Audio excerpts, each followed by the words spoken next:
The following is a live sports presentation of Glycod. GLICOD.com. Glycod's coverage of Central Kentucky high school football starts now. Presented by Bluegrass Community and Technical College.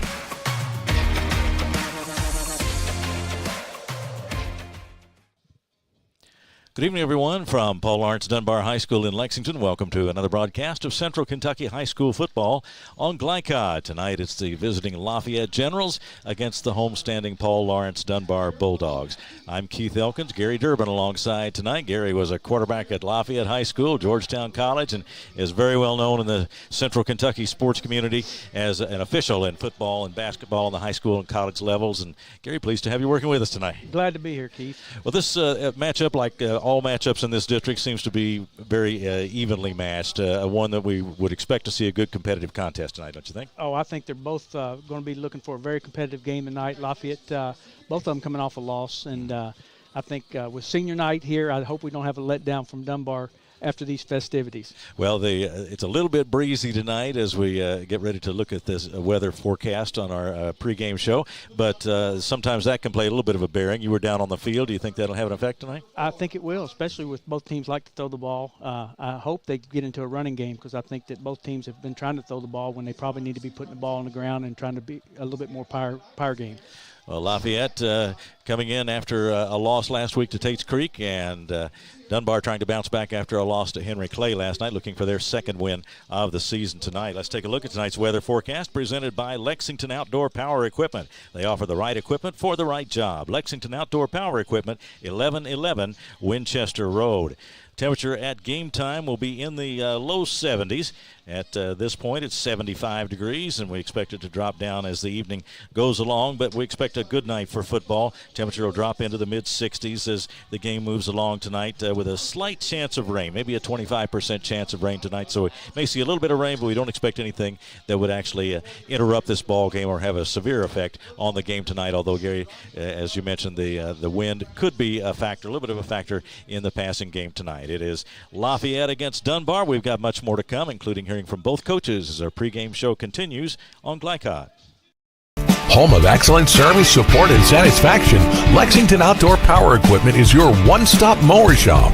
Family owned since 1985, Lexington Outdoor offers top brands like Husqvarna, Toro, Grasshopper, and Echo. Plus, free pickup and delivery. Located just 2 miles west of Douglas High School, they're open weekdays and most Saturday mornings. For more info, stop in or visit their website at lexoutdoorpower.com. Lexington Outdoor Power Equipment, the right equipment for the right job. A new year means next level math, but even the best teachers can't always provide the personal attention each child needs. Magnesium has a solution to help any student excel. Our caring, highly trained instructors use a range of teaching modes that ensure true foundational understanding. We're not about rote memorization. The Magnesium method develops the critical thinking and problem-solving skills they need to succeed, with the option to learn face-to-face online at home or face-to-face at one of our 1,000 neighborhood learning centers. Magnesium, we're changing lives through math. We all make choices about alcohol. Kids make choices whether to drink or not. Bye, Dad. Bye-bye.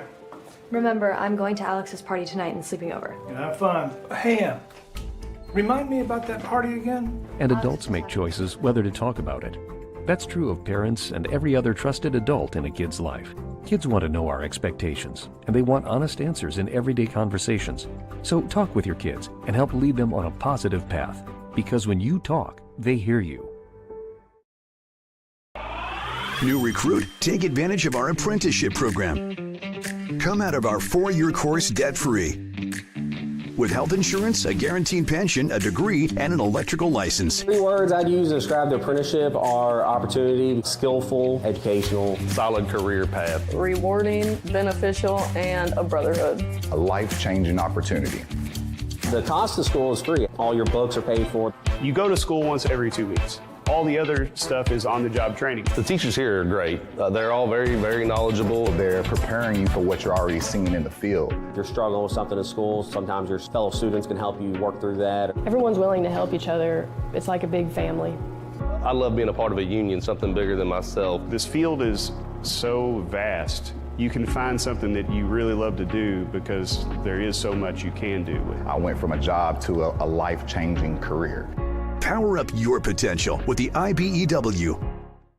People want to define Gen Z, but that's our job. I wait tables, but last week I built a field hospital. I put out a forest fire. I stopped 1,000 attackers. And a natural disaster. I've saved lives. And led a team on patrol. I serve. Well, I go to school full-time. While I work full-time.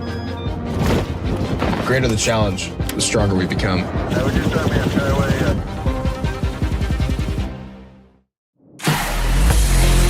This edition of Coach's Comments is brought to you by the Kentucky Army National Guard. Serve your country while going to school or work full-time. Find your fit at nationalguard.com. Talking with Coach John Lawson of Lafayette. Coach, it was exciting, entertaining for fans last week. I know you'd like to see things settle down a little bit as far as that high-scoring opponent is concerned. Have you focused on defense this week, or what's been the priority? Well, yeah, that's always a focus. We got to get better on defense and tackling and getting to the ball. And, of course, on offense, we just got to execute a little bit better. But the thing is, we just have to be positive. We got to be ready to go. Just have the integrity that we need to win this game. And it's all about us. We just have to go work hard and do the things that we need to do right to make this happen. And you told me last week that your team is one of balance in the sense that maybe not a superstar, but you got a lot of different guys who can do some good things for you. Right. We saw Tristan Taylor last week do some good things for you, and Peyton has been pretty consistent. But tell me about that balance at this stage of the season. It's very crucial because if you can keep a team off balance with how well you run and pass, and if you can play some aggressive defense, it definitely plays into your favor. And as long as we can continue to run the ball and pass as well as we have, we got a good chance to have victory tonight. And what about pointing toward postseason action now? I mean, you're coming down to the end of the season. Everybody's still on the same page. Do you have any trouble keeping them focused at all at this stage? No, that's pretty easy, actually, because we do one game at a time. We don't even know what postseason looks like right now because, we go 1-0 every week. That is our goal. And as long as we focus on us and competing with ourselves every week, that's where we are. And as the weeks come and we get to postseason, we'll do the same thing. And going against Dunbar tonight, they had a tough loss last week, but this district is so balanced. What do you see going into this game that you have to do? Oh, I expect it to be a great game. It's going to be a competitive game. It always has been. We had a burn burner last year that basically went down to the last series of the game.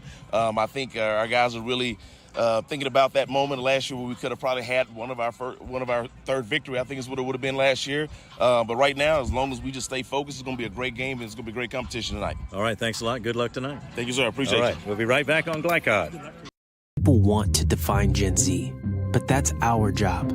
I wait tables, but last week I built a field hospital. I put out a forest fire. I stopped 1,000 attackers. And a natural disaster. I've saved lives. And led a team on patrol. I serve. Well, I go to school full-time. While I work full-time. The greater the challenge, the stronger we become.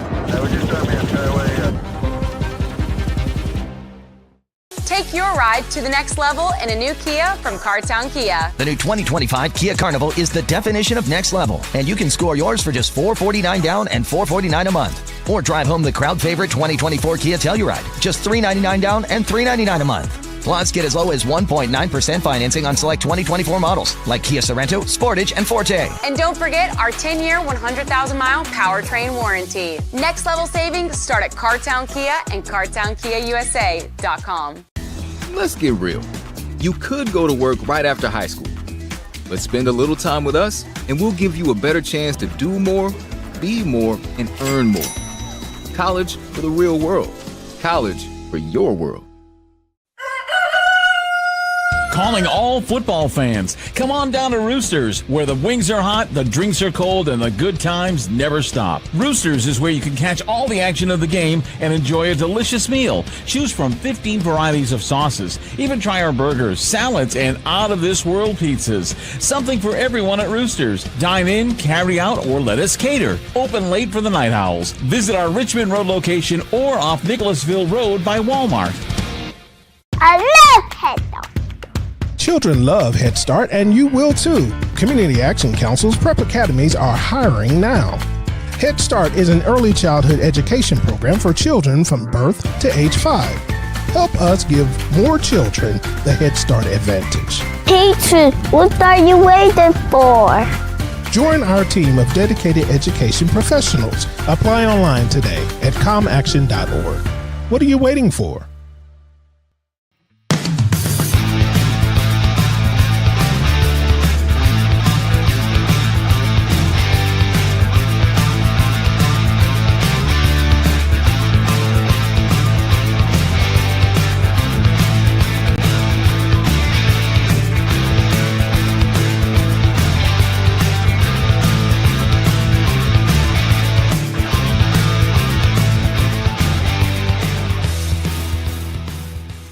Stuck on the road? Call Martin's Peterbilt Mobile Service. Our 24/7 commercial roadside service, truck and trailer repair, and warranty service will have you back on the road in no time. Call us 24 hours a day, 7 days a week. Martin's Peterbilt, keeping you rolling. You're watching Central Kentucky High School football on Glycod. Our pregame show continues from Paul Lawrence Dunbar High School as the host Dunbar Bulldogs get set to take on Lafayette tonight. And tonight's keys to the game are presented by Martin's Peterbilt of Central Kentucky. They strive to keep your trucks moving through outstanding parts availability and unmatched service, all while glorifying Jesus Christ and building relationships. And Gary Durbin, let's hear those keys to the game, first of all, for Dunbar.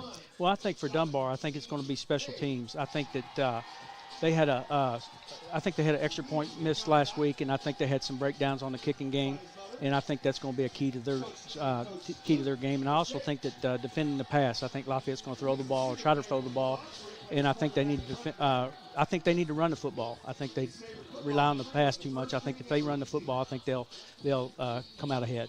What about Lafayette tonight? What do the Generals need to do to get a win tonight on the road here at Dunbar? Well, I think they don't need to turn the football over. I think that's one of their big keys, and I think that they need to stop the run. I think they've struggled with stopping the run, obviously, against Tage Creek. I saw them play against Tage Creek, and they struggled with stopping the run. And I think they need to run the football a little bit more. I think they rely too much on the pass, and I think if they run the football, they have a chance to win the game. All right, keys to the game brought to you by Martin's Peterbilt of Central Kentucky. And this broadcast is authorized by Paul Lawrence Dunbar High School with production rights owned by Glycod. Our aim is to provide the most positive representation for all participating student athletes, coaches, and game personnel. Thank you very much for watching. Glycod on YouTube is Kentuckiana's fastest growing high school sports video site. When you click to subscribe, don't forget to tap the bell and be notified of our upcoming live broadcasts and other unique video content. Subscribe for free now at youtube.com/Glycod. A new year means next level math, but even the best teachers can't always provide the personal attention each child needs. Mathnasium has a solution to help any student excel. Our caring, highly trained instructors use a range of teaching modes that ensure true foundational understanding. We're not about rote memorization. The Mathnasium method develops the critical thinking and problem-solving skills they need to succeed, with the option to learn face-to-face online at home or face-to-face at one of our 1,000 neighborhood learning centers. Mathnasium, we're changing lives through math. With Fast Signs, create custom deep-sea signage that makes the wait a visual escape. Fast Signs, make your statement. New recruit, take advantage of our apprenticeship program. Come out of our 4-year course debt-free. With health insurance, a guaranteed pension, a degree, and an electrical license. 3 words I'd use to describe the apprenticeship are opportunity, skillful, educational, solid career path, rewarding, beneficial, and a brotherhood. A life-changing opportunity. The cost of school is free. All your books are paid for. You go to school once every 2 weeks. All the other stuff is on-the-job training. The teachers here are great. They're all very, very knowledgeable. They're preparing you for what you're already seeing in the field. If you're struggling with something in school, sometimes your fellow students can help you work through that. Everyone's willing to help each other. It's like a big family. I love being a part of a union, something bigger than myself. This field is so vast. You can find something that you really love to do because there is so much you can do. I went from a job to a life-changing career. Power up your potential with the IBEW. Home of excellent service, support, and satisfaction, Lexington Outdoor Power Equipment is your one-stop mower shop. Family owned since 1985, Lexington Outdoor offers top brands like Husqvarna, Toro, Grasshopper, and Echo. Plus, free pickup and delivery. Located just 2 miles west of Douglas High School, they're open weekdays and most Saturday mornings. For more info, stop in or visit their website at lexoutdoorpower.com. Lexington Outdoor Power Equipment, the right equipment for the right job. Are you an HVAC and refrigeration tech looking for new opportunities? Tech24 is your single source for commercial HVAC, refrigeration, and kitchen equipment maintenance all across the country. We have exciting career opportunities with great pay and benefits in your area. To learn more, contact Brad at 864-549-8344 and check us out on the web at mytech24.com. 864-549-8344. You're watching Central Kentucky High School Football on Glycod.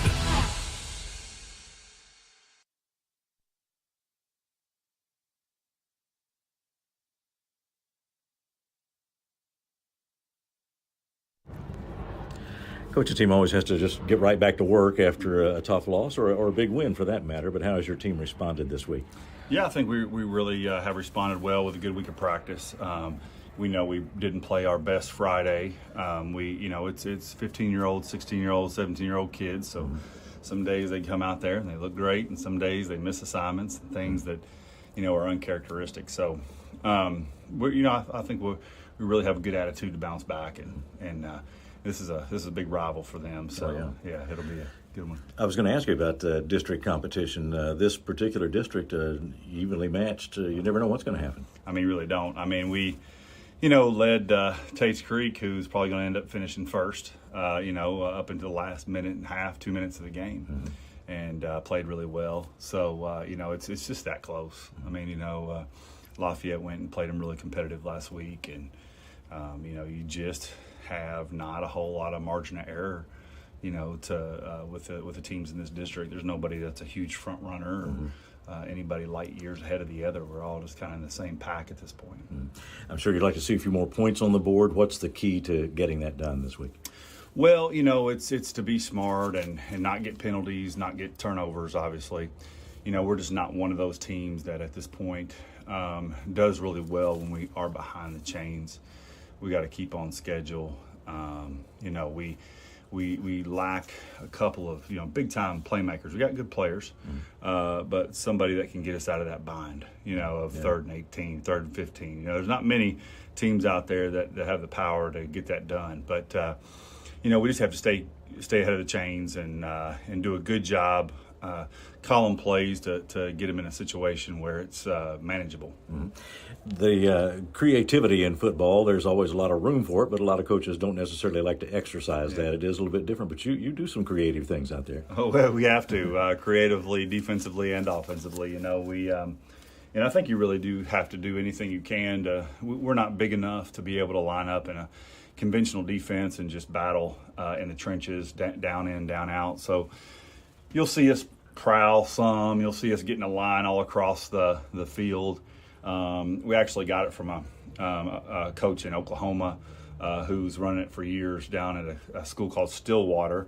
Had pretty good success down there with it, and he's at Broken Arrow now in Oklahoma. And it was just something different, but not completely outside the scope of what we've done in the past. So it's a 3-3 base. It's a structure, but the alignments out of it are just kind of exotic. And the blitzes we bring are exotic.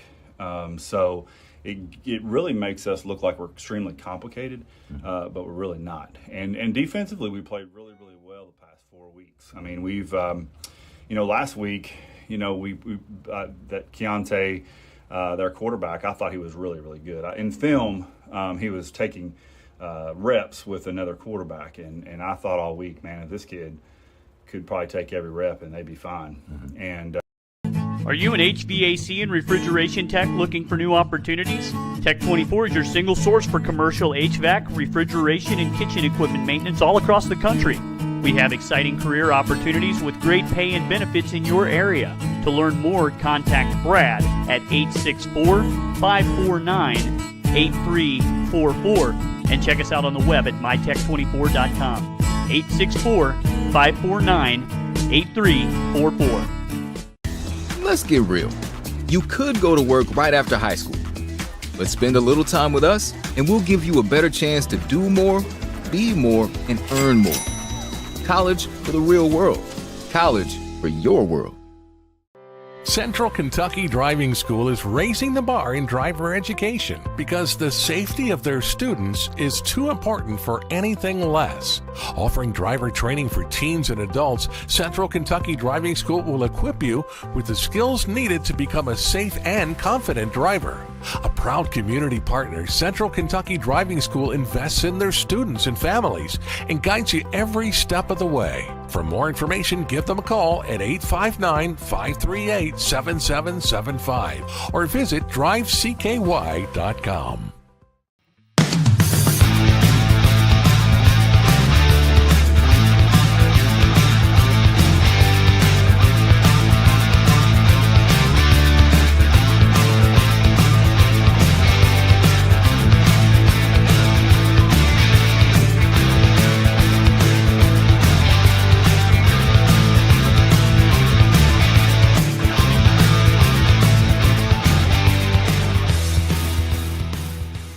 Need a tow? Martin's Peterbilt Towing Service is here 24/7. Based in London and Pikeville, we will travel to you. Commercial trucks and trailers, no job too big. Call us 24 hours a day, 7 days a week. Martin's Peterbilt, keeping you rolling. Calling all football fans. Come on down to Roosters, where the wings are hot, the drinks are cold, and the good times never stop. Roosters is where you can catch all the action of the game and enjoy a delicious meal. Choose from 15 varieties of sauces. Even try our burgers, salads, and out-of-this-world pizzas. Something for everyone at Roosters. Dine in, carry out, or let us cater. Open late for the Night Owls. Visit our Richmond Road location or off Nicholasville Road by Walmart. People want to define Gen Z, but that's our job. I wait tables, but last week I built a field hospital. I put out a forest fire. I stopped 1,000 attackers. And a natural disaster. I've saved lives. And led a team on patrol. I serve. Well, I go to school full-time. While I work full-time. The greater the challenge, the stronger we become.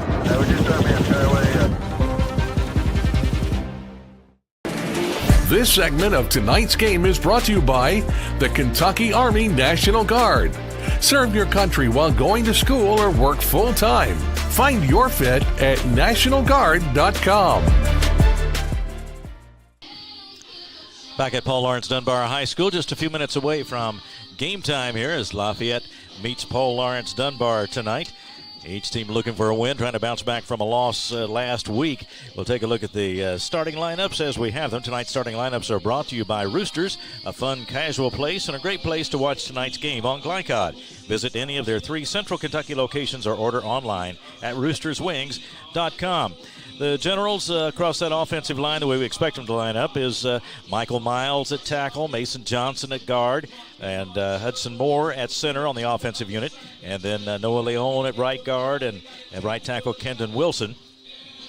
Behind the center, the quarterback is number 17, Rance Payton, a senior, leading this offense, and he'll be a key part of that Lafayette offense tonight. J.J. Richardson in that backfield along with him. Receivers include Jackson Grants and Tristan Taylor, and Christian Giannone has been a big contributor to Lafayette as well this year, so we'll look for contributions from all of those guys tonight. The Dunbar offense led by quarterback Stephen Estep. Anthony Boykin, a running back, has been a big contributor, and Pacific Indueo is also a guy that's pretty hard to stop, 5'6" and 215, so we'll look for him tonight on that Dunbar attack. Connor Norsworthy has been a fine wide receiver for the Bulldogs tonight, as has Ryan Barrett. Barrett wears number 2, Connor Norsworthy number 13. So that's a quick look at your starting lineups. And, Gary, there are a number of guys on each team that can be scoring threats in this game. Got a lot of playmakers on both sides, Keith, based on that Lafayette offense and the Dunbar offense. both quarterback and, like I said, we said in pregame, they both put it in the air and throw the ball pretty well. Those are your starting lineups tonight, and we will take our final pregame break and be back with more, including the start of the ball game tonight on Glycod. Here to hear what's on your mind. Take this time to talk and get it right. You know I'll be there all your life. When you need me, I'll be by your side. Little everyday conversations about the dangers of underage drinking can make a big difference in a child's life. Talk, they hear you. Let's get real. With us, you'll get a great education that can lead to a great career faster. Even better, you won't end up with crippling debt. College for the real world. College for your world.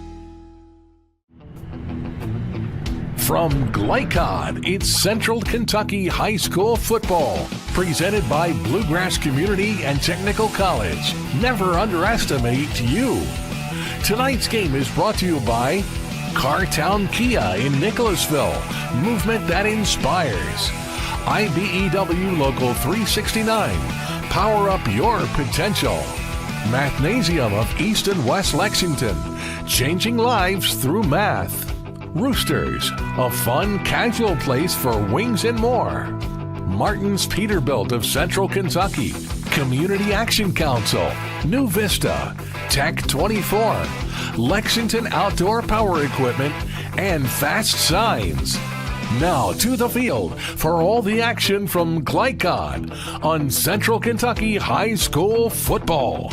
Presented by Bluegrass Community and Technical College.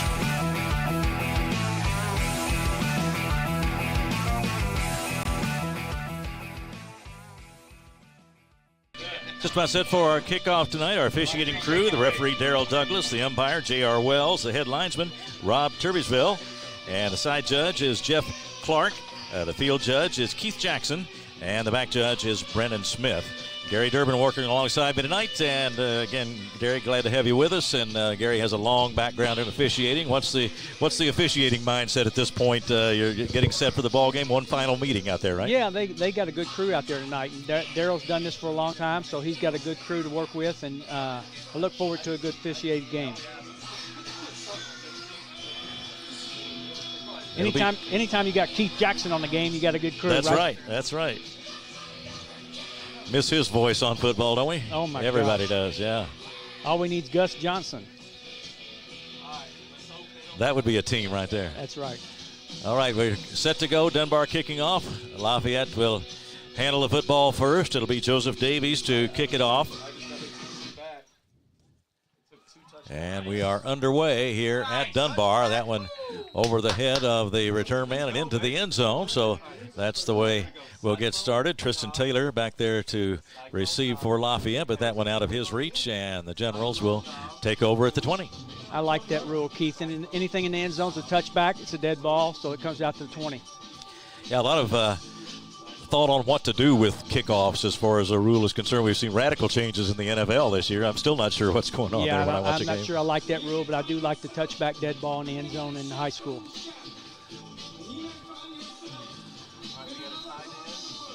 So the Generals on the offense. Lafayette in white and Dunbar in the black jerseys with white pants tonight. The Bulldogs playing at home here. Here's the left-hander Peyton firing out to his left, and that pass is incomplete. They just went with a little motion with a little bubble on the back in motion, and then they did a slant underneath. Not a real good pass to start off with. That was Grants out there to the left, and now the Generals on 2nd and 10 from the 20-yard line. Rance Payton, the senior quarterback, takes it. There's that defense they were talking about, Keith, with everybody lined up 3 yards deep. Here we go. And the handoff to the first man through. Yes. Jackson Stevens on the carry that time, and he's straight ahead for about 5. So it'll be 3rd and 5 for Lafayette. Empty. Casino Creek. So they got 4 out wide. They do have 4 out wide, and Peyton alone in that backfield. You got to check with me on the side. Yeah, check on the sideline for the Generals. And a quick pass out to the right to Jackson Stevens. Makes one man miss. Struggles up toward the 30-yard line, but doesn't get there. Tackled at about the 28-yard line, so that'll bring up a 4th and about 2 for Lafayette on this first possession. Yeah, that was just a simple check with me, and they threw a little quick screen out there to the right and tried to get what he could get, and he was obviously about a yard and a half short. That was really good pursuit by the defense. So it looks like Dunbar will have their first possession here momentarily. We see Connor Norsworthy back to receive for the Bulldogs, standing on about his 36-yard line. Line of scrimmage, the 28, between the 28 and 29 in Lafayette territory as Jackson Grants prepares to punt for the Generals.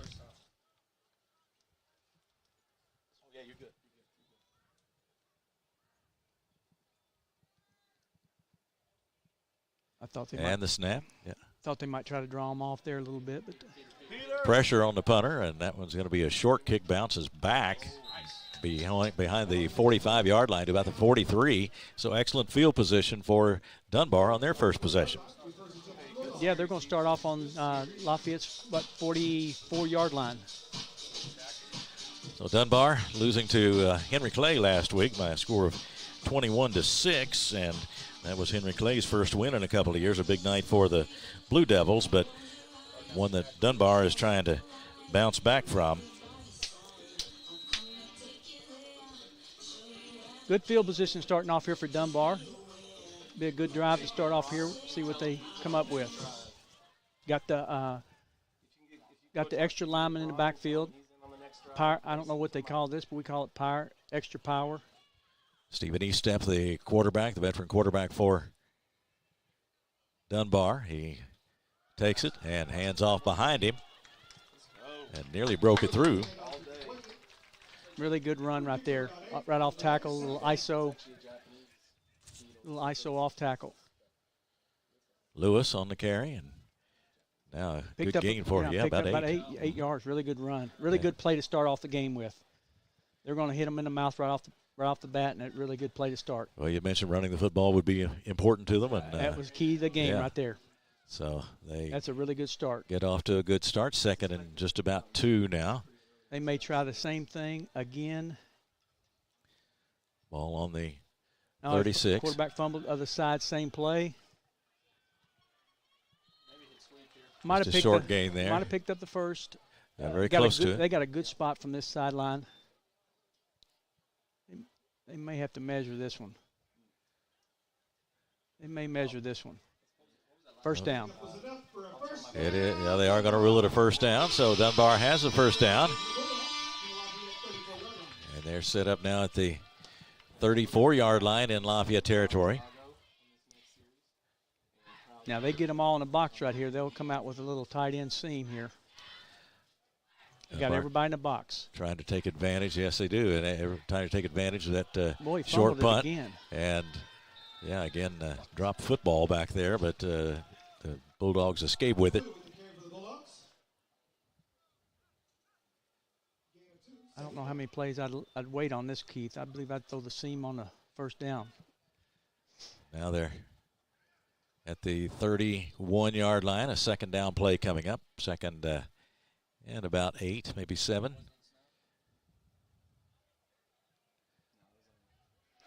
Same formation. Here's the turn and the handoff. Well, they are trying to run the football. That was a key to the play, key to the game.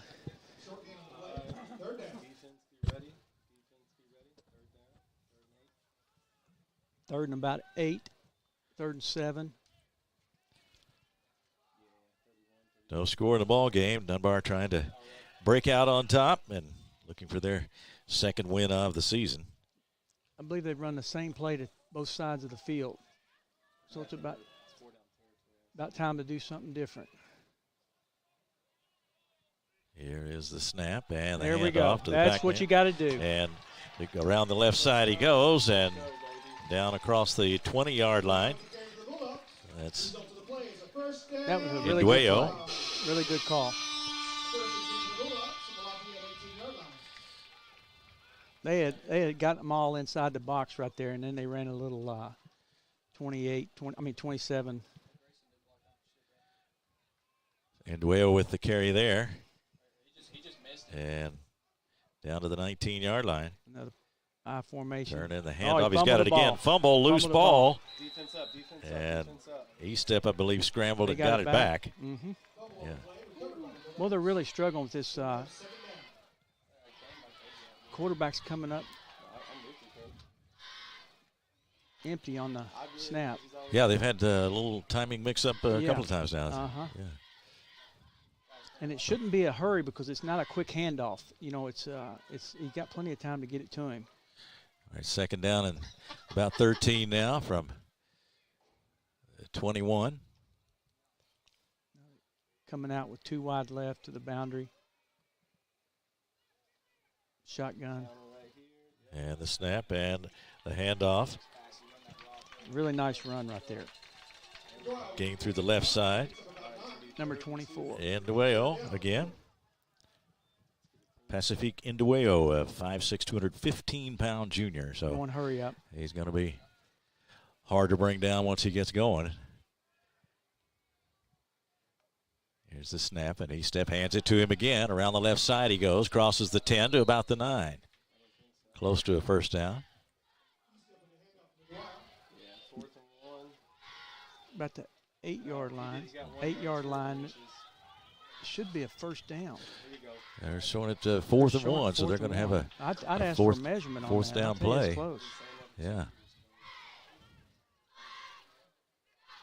They got him. That's drew him offside. That's a great job. Great job by the line. That will be the first down. Really good job by the lineman holding there. Good encroachment on the defense. 5-yard penalty results in the first down. That's a down. That's a half a distance penalty. And a first down for Dunbar. First and goal now at about the 4.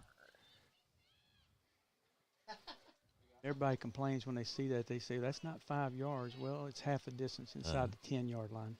Here's Indueo again. Finds some room. Hits for that goal line. He's in for a touchdown. Really good. That was a great series right there. They really did a good job. Dunbar with the... Keith, we talked about keys to the play. The keys to the game, they ran every play right there.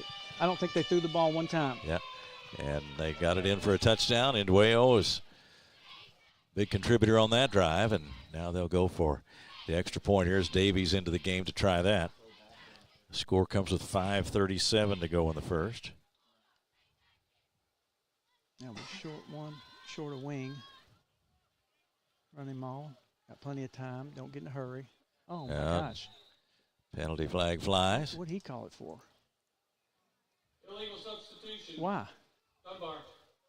Why? What did he do wrong? Illegal substitution is the rule. Yeah, he was the 11th guy, right? Yeah. No, he's 12. They already had 12. Oh, they already had 11.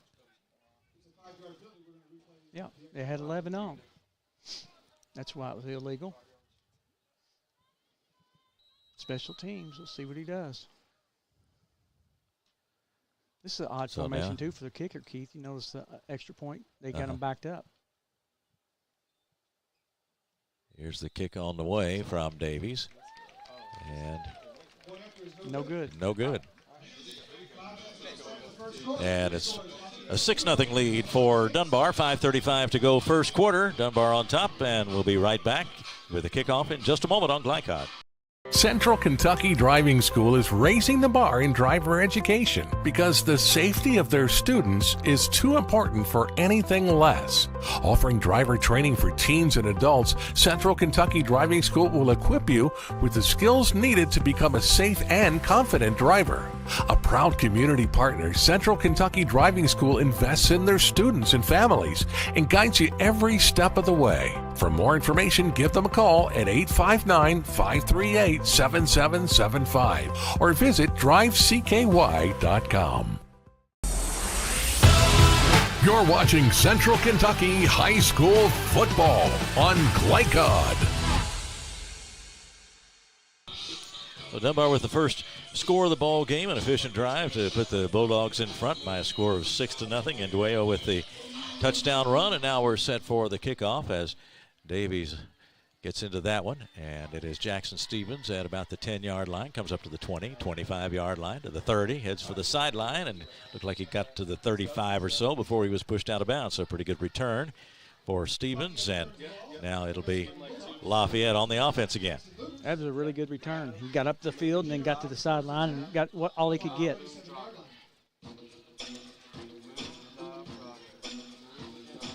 Lafayette's got to get something going here. Lafayette comes in at 4-4, 1-1 in district play. Dunbar 1-6 and 0-2, looking for their first district win.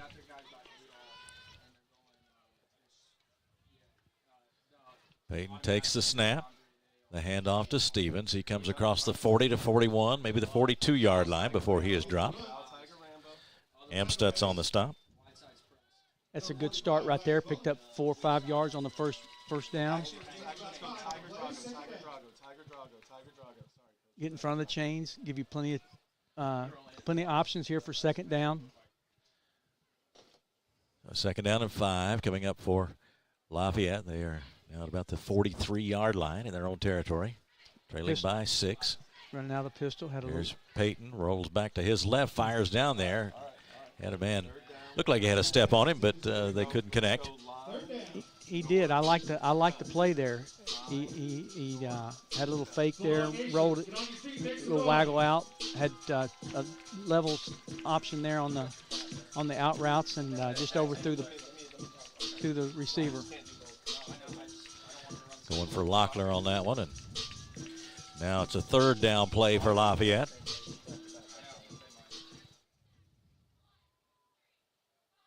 He's got 2 receivers to the wide side. Shotgun. Payton fakes the handoff and goes to his left under some pressure. Got it out to Taylor. He is at the 40, the 35. A lot of speed for him. Gets inside the 25 to about the 20-yard line. Tristan Taylor made some big plays last week for the Generals and now added again. Taylor, wide receiver, 5'7", 152, and a junior. And a lot of speed in that open space. That was a really good play right there. Had it fake the give, hit the out route, had a little flat route. He went out and got the ball and made a pretty good run after the catch.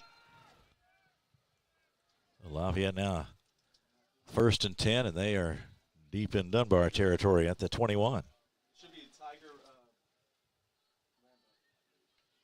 Here's the snap.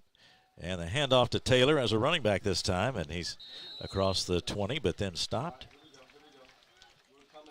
Really good defense right there.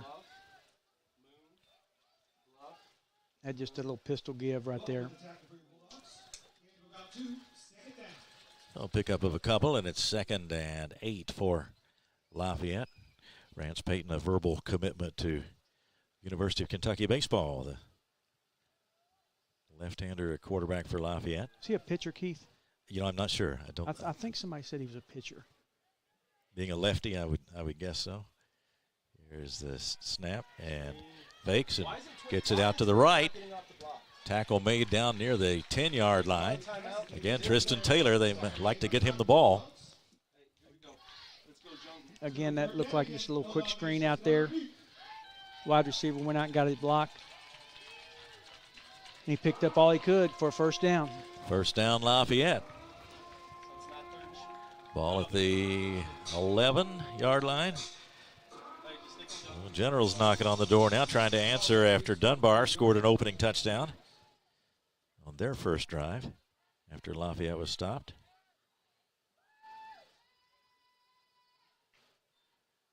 The snap. Payton has it, throws, and it is nearly picked off. Boy, he's lucky right there. Had trips left, had a single receiver right, and he just tried to sneak a slant in right there on the right side, on the boundary side. Tell me about the decision making. You were a quarterback. I mean, you don't have very much time. The clock's got to be going in your head. Well, I coach quarterbacks. Yeah. My son was a quarterback. I was a receiver. But yeah, a slant's just a quick look slant. He just, it's hard to read that one. It's just one of those things you just throw it in the spot. Here's the snap, and that's There's time to nice throw out to the right left. That's a nice Leads play. Taylor. Nice catch, but it quickly, the defense closing in as he was tackled by Konate. That was a good throw, good decision. Had an out going. down to about the 4-yard line. Yeah, I had you playing quarterback, but you caught passes instead of throwing. Yeah, I caught a few passes, not many, but I caught a few.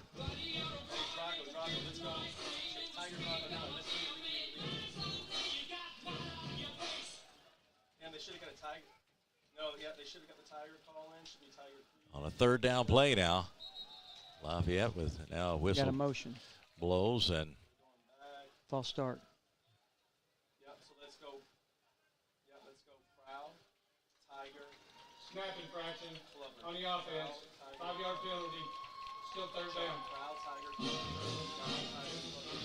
They had that same formation, Keith. They got trips left, and they got that single receiver to the right. 3rd down, they're back to the 9 now.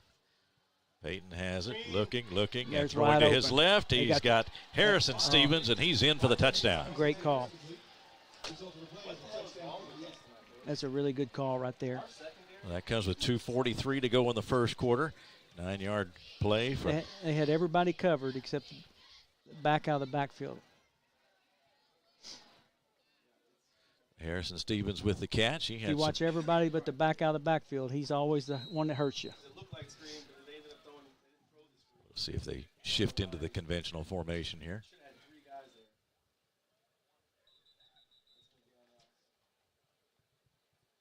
Offsides on the defense. Defense must have just crossed the line because it's once you've got a ready for play, he can't cross the line of scrimmage. Encroachment on the defense. Yeah. Decline.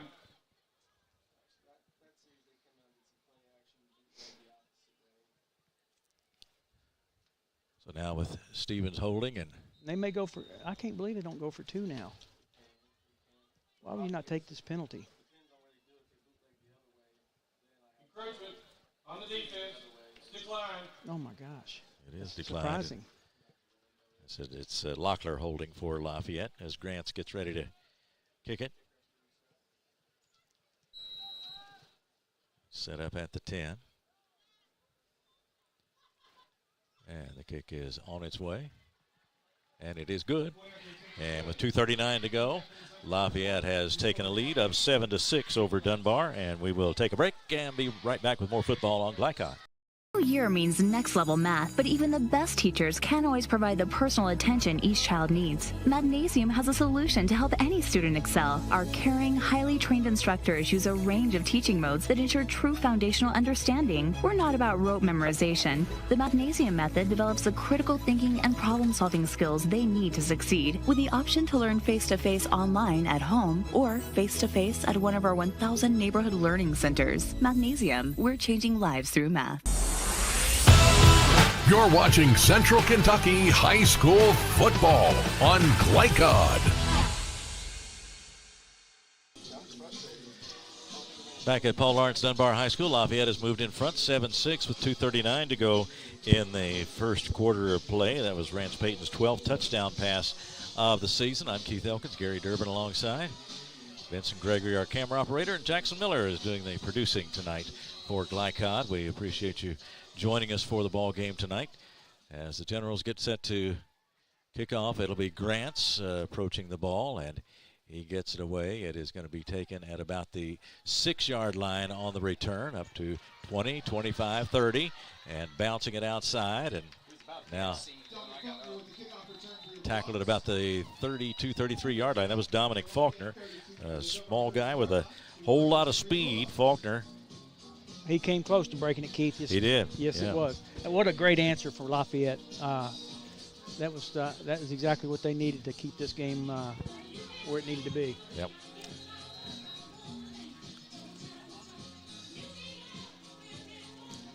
Yeah, Dominic Faulkner has returned one for a touchdown this year. And he came close on that one. He did. He's listed at 5'4" and 145. Now, you got to really want to play football at that size, but he certainly has the quickness. He's a fine athlete, and he has contributed a lot to his team. It showed right there. Here's the snap and the handoff to Lewis, and he is stopped at about the 32. I don't know if that was a play designed back to the right or what it was, but he kind of danced back like he wanted to go right.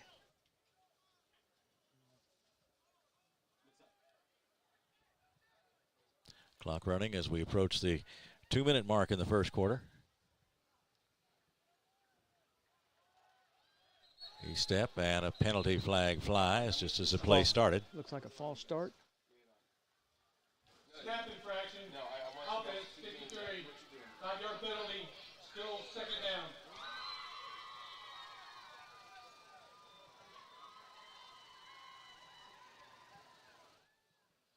Usually don't get those snap infractions. We've had one on each side now.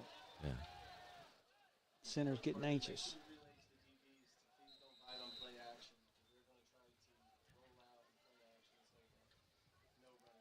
So 2nd and 15 now for the Bulldogs. That's Boykin in the backfield, along with the quarterback E-step. And he throws out to his left. It looked like that hit the ground. He fumbled it Got too. his man, and Norsworthy gets away from a couple of them before he's finally wrestled down. Stevens in on the stop.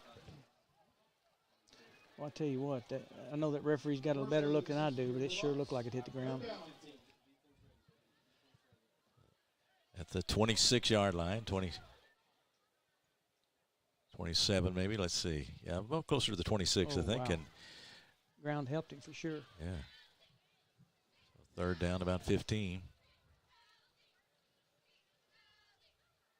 Big play. Don't do anything. Probably look for a screen, draw, or a go. Here's the snap. There it is, a go route.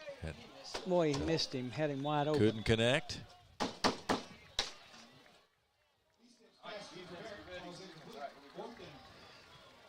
Had him wide open, too, right down the middle of the field on a go route. That was Barrett. Thinking about going back.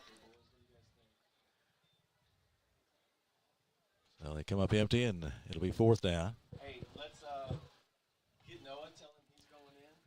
Tell Coleman and Elijah to go to. There's only 2 or 3 plays you're going to play right there, and they let the big play go right there, didn't they?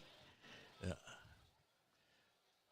And now Barrett rushes back onto the field. He's the punter. We need him right now, don't we? Got to have him. Yeah. Standing back at about the 11. They picked up 5. Moving along the line.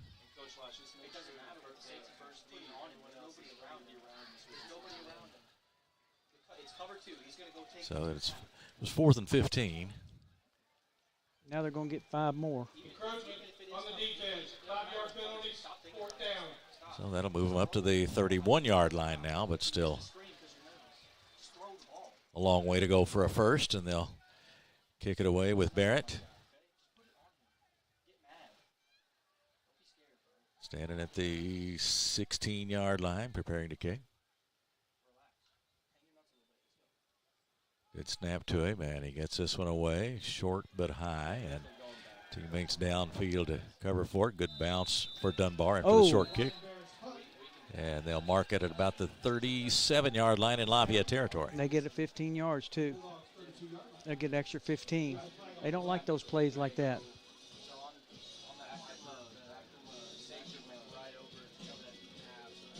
Got an extra 15 yards for Lafayette.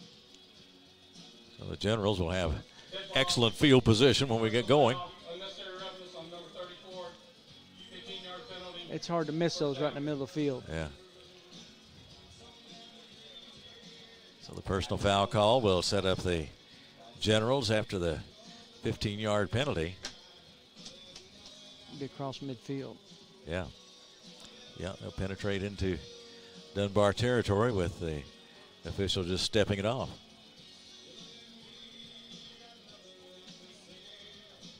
Inside the final minute of the first quarter. Dunbar scored on its first drive, but failed on the extra point try for a 6-0 lead. Lafayette came back with a touchdown pass, and now the Generals got the extra point and lead 7-6. Here's the snap to Payton, and he turns and throws, got his man over to his right and up to the 40-yard line in Dunbar territory. Just a little quick screen to the right. He faked the give and then threw the quick screen to the right and picked up about 7 yards and had a good defensive hit there by Dunbar. That's probably going to end the first quarter. Yeah, clock running with 15 seconds to go. I don't think Lafayette will make another play. May try to draw them off sides. No, they are going to play. There's a snap. They do get it off. And the handoff to Taylor. And he's got first down yardage to about the 35-yard line. So now the clock has expired in the first quarter. So at the end of one, the score Lafayette 7 and Dunbar 6. And we will take a break for the end of the first quarter and be back with the start of the second quarter in just a moment here on Glycod. Bold impression when you show up in a new Kia from Cardtown Kia. Save $4,250 off a new 2024 Kia Sorento or lease for $279 down and $279 per month. And new 2024 Kia Fortes, just $229 down and $229 per month. Or save more with rates as low as 0.9%. And don't forget our 10-year, 100,000-mile limited warranty. Give them something to talk about in a new Kia from Cardtown Kia and CardtownKiaUSA.com. Calling all football fans. Come on down to Roosters, where the wings are hot, the drinks are cold, and the good times never stop. Roosters is where you can catch all the action of the game and enjoy a delicious meal. Choose from 15 varieties of sauces. Even try our burgers, salads, and out-of-this-world pizzas. Something for everyone at Roosters. Dine in, carry out, or let us cater. Open late for the Night Owls. Visit our Richmond Road location or off Nicholasville Road by Walmart. You're watching Central Kentucky High School football on Glycod. Keith Elkins, Gary Durbin back with you on Glycod at the start of the second quarter here at Paul Lawrence Dunbar High School. Lafayette and Dunbar in a tight one as we more or less expected tonight. 7-6, Generals on top at the end of one.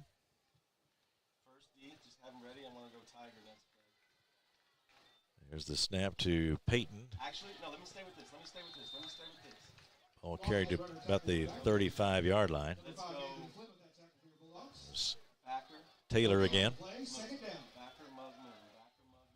Anything in those first quarter numbers that jumps out at you? Well, first downs are 4-3, about what we expected on that passing yardage. Lafayette has obviously got more passing yards. They've thrown the ball for 70 yards, and we expected that. We knew Lafayette was going to throw the ball. Peyton waits for the snap, standing at about the 40-yard line. Fakes the handoff and comes left. Looking, still looking, and now had to get rid of it. Throws out of bounds near the 35-yard line. Pressure on the play by Anthony Flynn for your Bulldogs. Third down. So a third down play coming for Lafayette. It'll be 3rd and 10. About the 36-yard line, 35, let's call it. Between the two as the Generals try to extend that lead. Expected a good competitive ball game tonight. And so far, so good on that count. Both of them have had the ball about the same amount of time, Keith. 5 minutes and 27 seconds versus 6 minutes and 33. Our thanks to WL Stats, a crew that does such a great job at so many of the high school events. Here is Peyton looking and throwing across the middle. That one is tipped in the air and nearly intercepted. It looked like they might bring that one down, but that was Laz Bowman who nearly had the interception. I'm not sure that was the right spot to throw that. I kind of caught that at the last minute looking at my stat sheet, but both teams have run about the same number of plays. I think Lafayette's run maybe 3 more plays than Dunbar, 16 to 12. No, don't check.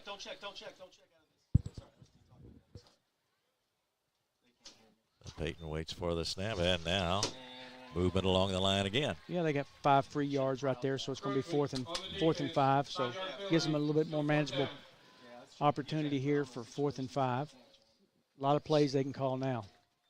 Yeah, that opens up the playbook a lot more. Absolutely. Doesn't it? Yeah. They can run it now. They can throw it. Hey, let's mug it, though. Let's mug this. Backer mug. They're staying in the same formation. Got trips left. Yeah, Coleman out at the bottom of your screen. No moon. Here's the snap, and Peyton again fires over the middle and incomplete down near the 20-yard line. Yeah, he went to a dig route on the single side, on the boundary side. So it's Dunbar's football. Defensive unit congratulated as they come off the field. The Bulldogs take over, down by 1 early in the second quarter. Dunbar, coached by Wes Johnson in his 7th season, a mark of 34 and 41. He was a former assistant at Jessamine County High School, the old Jessamine County High School. Also at East Jessamine, graduate of Asbury University, played basketball at Asbury. And now in his 7th year heading the football program at Paul Lawrence Dunbar. So they'll start from the 30-yard line.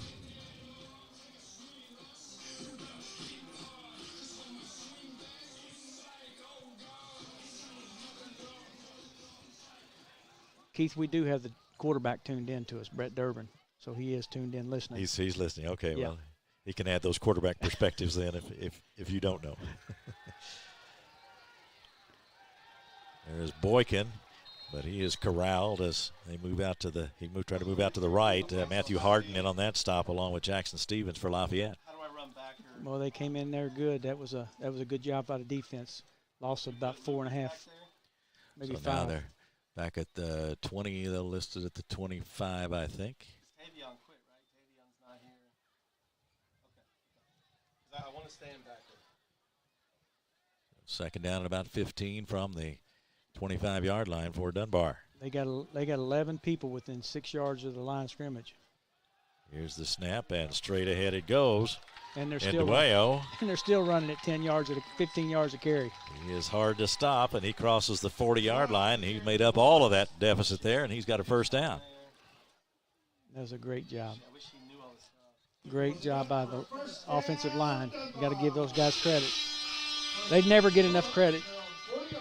Indueo 5'6", 215, a junior. 85 carries, 326 yards, and a couple of touchdowns coming into this game. Here's the snap, and the give again. And he's battling for near first down yardage again. Another 9 yards, Keith, right up the middle. Offensive line just pounding the front line. Wow. With the pickup of about 9, second down and 1. And near midfield, very near midfield. Yeah, they're doing a great job. The only thing I may do is sneak a pass in, but my gosh, they're doing a great job. Well, second and 1, you get a lot of options there, too. Absolutely. They got that bruiser right up there in fullback just leading the way. I believe Lafayette was offsides on that play. There you go. They are going to try one downfield. Norsworthy's out there, and he's got it. Man, what a great call. Norsworthy brought that one in down about the 20-yard line, and they did take advantage of second and 1 situation. And now the Bulldogs threaten. I don't know if you call that sneaking it in or just good coaching, or I think everybody expects it. But, man, I'll tell you what, you just don't defend it very well. Okay. Now Norsworthy, who just caught that pass out to the right side to the bottom of the screen.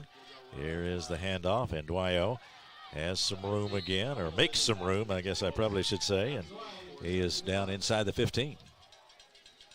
He's more the type of runner that makes room rather than needing room. Yeah, and you like you said, you follow those blockers, man. The offensive line does their job, and then you got 2 guys in front of you blocking. I mean, it's pretty simple football. So good execution by the Bulldogs on this drive. They had good execution on that first drive that put their 6 points on the board. We get a timeout for Lafayette here as we come to the 8:43 mark in the second quarter. Let's take a break with them, and we'll come right back. 7-6 the score, Lafayette on top. This is high school football from Central Kentucky on Glycod. The road, call Martin's Peterbilt Mobile Service. Our 24/7 commercial roadside service, truck and trailer repair, and warranty service will have you back on the road in no time. Call us 24 hours a day, 7 days a week. Martin's Peterbilt, keeping you rolling. You're watching Central Kentucky High School Football on Glycod.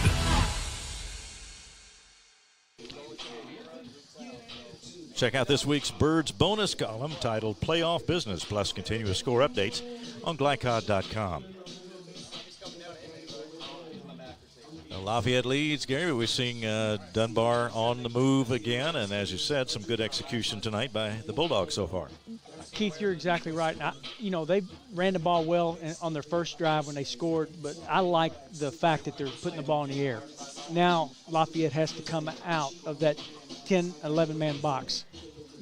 They had everybody up in the box. Now they're going to have to come back out and start playing a little bit of pass defense, and what that does is open up the run even more.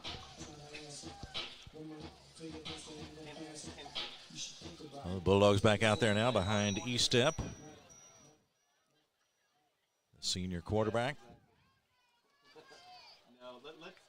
Here's the snap, and again they stay on the ground with Ndwayo, but this time Lafayette is there. Will you go ahead and just warn Twin that we might make that? Yeah. I would still open it up a little bit down here. I wouldn't stay tight with in the offense down here. I'd split that guy back out. Third down and 2 as that ball at about the 12-yard line.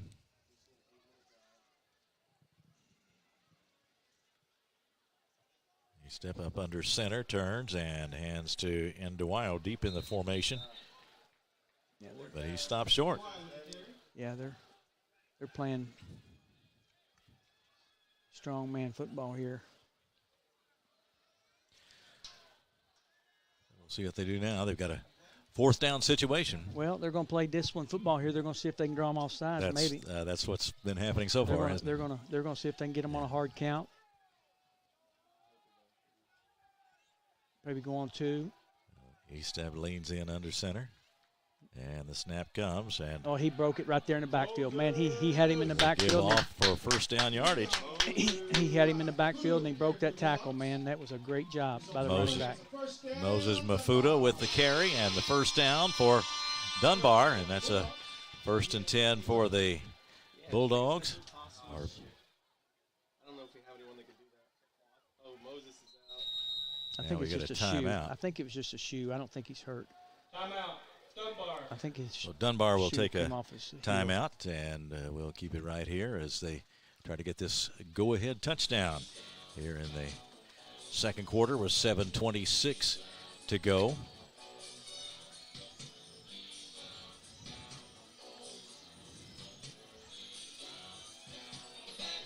Lafayette 4-4 now in the season, 1-1 in district play. They lost to Tates Creek last week in a high-scoring affair, 46-30 over at Lafayette. A fun game from a fan standpoint, but of course Lafayette would like to see the defense rise to the occasion, and right now they're leading 7-6 with about 7.5 minutes to go in the second quarter. Lafayette coached by John Lawson in his 3rd season. The record just 6-24, but they're on the upswing with 4 of those wins this season.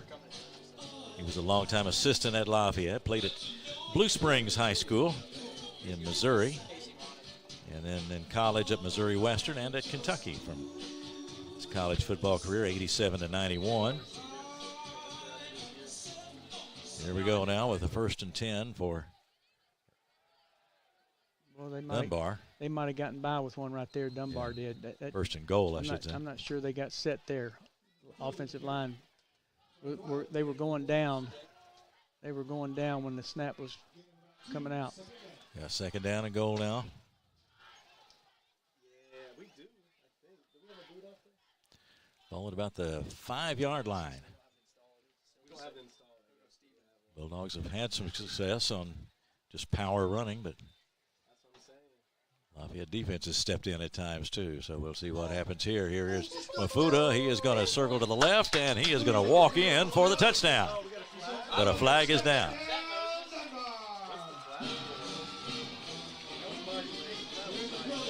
That's the same play they ran going the other way last time when they were running all the power football, and then they ran that little 27. Would have been around the left side, left tackle. And they just popped outside.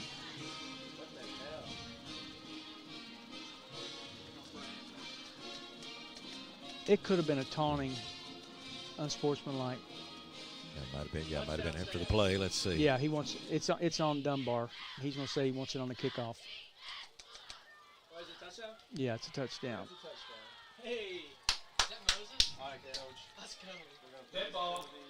Personal foul. Slap to the face. Number 25. That'll be enforced on the kickoff. God, every time. How was this stiff arm a slap to the face?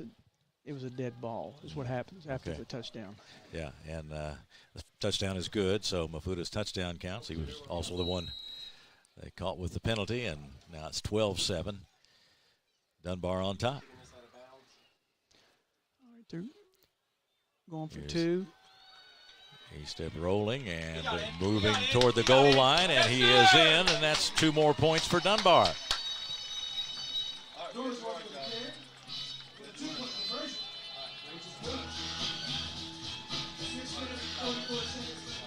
So it comes with 6:44 to go, second quarter. 14-7 the score. Dunbar now on top. Pretty easy call there, Keith. Yeah. Good job. Some good execution down near the goal line. I like that call. They've been firing the football down the field all up in the middle, and then all of a sudden they run that off tackle and they pop it outside because nobody's out there.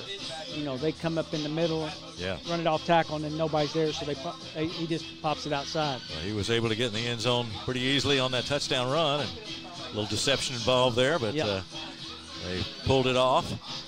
And now Dunbar is on top, 14-7 with 6:44 to go. Really good play calling. Moses Mafuta 6'3" and 245. So between Mafuta and Dwyo, they've got some guys who can pick up the power yardage. Although that time he was, as you said, pretty much open. Yeah, that was awesome. That was really good run. So the Bulldogs will kick off, but it will be from a lot further back than usual. And the penalty that is enforced as part of the kickoff, the penalty that occurred on the dead ball following the touchdown.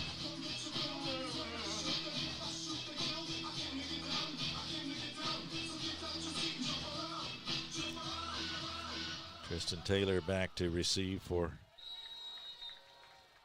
Lafayette. Tarasi Taylor also back there. And the kick is a short one, scooped up at the 45 and now finally fallen on near the 50-yard line as they had a little trouble gathering that one in. Looks like number 2.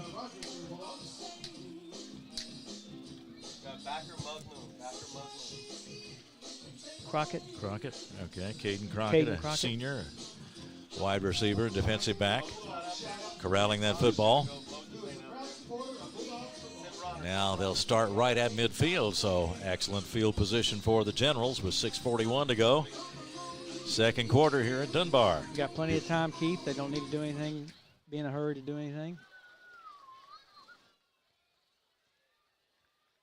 Peyton gets them set, and now that's Makai Taylor that took a couple of steps toward the right there, and now the handoff, and straight ahead goes Harrison Stevens. He's across midfield down to about the 46. Yeah, just a little zone read, a little give right up the middle. Grayson Rogers credited with the stop for Dunbar. Pick up a 3.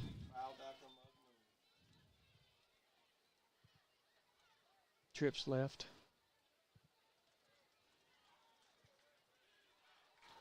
And the snap to Peyton, a little bit high. Had to bring it down. Now takes off around the right side himself and gets across the 40-yard line to about the 38. Grayson Rogers in there on that stop. I'm glad to see him keep that. That's the first time I believe he's kept one out of the read.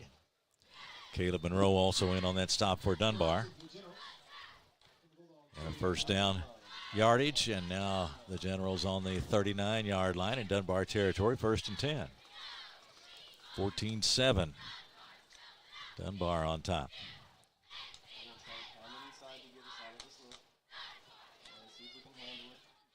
Peyton with Stevens there in the backfield with him. Harrison Stevens takes it, makes a good move out to the right, finds some room out there. It's close to first down yardage near the 30. added a little bit to that, had a jet motion coming this way, and then gave the give going the other way. Harrison Stevens, 5'10", 160, and just a freshman and showing some good moves out there. Are you okay with Tay playing Gator? That's a Jesse Clark boy. Is that right? One of yours? Uh-huh. Yeah, and you had a good game last week against Tate's Creek, too, over at Lafayette. Yeah, he sure is did. making his mark already in varsity football in his freshman year. Still in there now behind the quarterback now. They send him out to the left, and Peyton fakes and just takes off with it and gets down across the 20 to about the 18-yard line. This is a good change-up right here with Coach Lehman starting to run the quarterback a little bit, makes them adjust their defense. So that'll be a first down for Lafayette.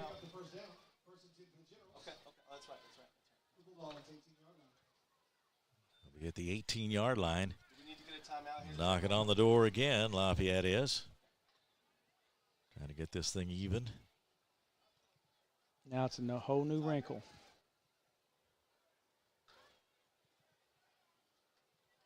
Peyton waits, takes it, and hands to Harrison Stevens. Makes, again, a move through that right side. Gets down across the 15.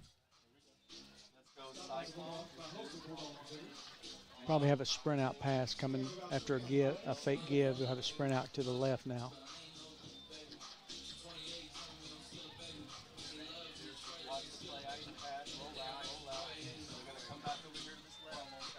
Well, they've got the senior quarterback, Peyton, to lead the way. Helps to have the experience at the quarterback position, doesn't it? Absolutely. Generals check out the sideline over there with Coach Lawson.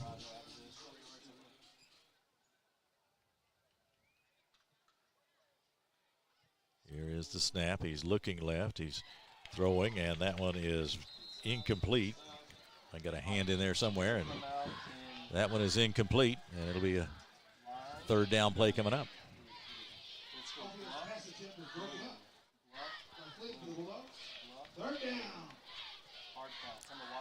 Third and what, 6? Yep. 3rd and 6. 3rd and 7. Big play. 4 down territory. Well, they got a good kicker too, though. Yeah. Got a deflection on that one, I think. Yeah. Yeah. Looks like they're going to take a timeout. No, maybe not. Snap, and he Screen. Keeps it. Flips it out to the right. That is Jackson Stevens, I believe, and he's down across the 5-yard line down to the 3.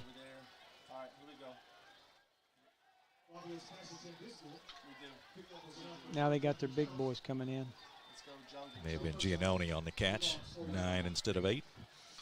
And now they have a heavy package. First and goal.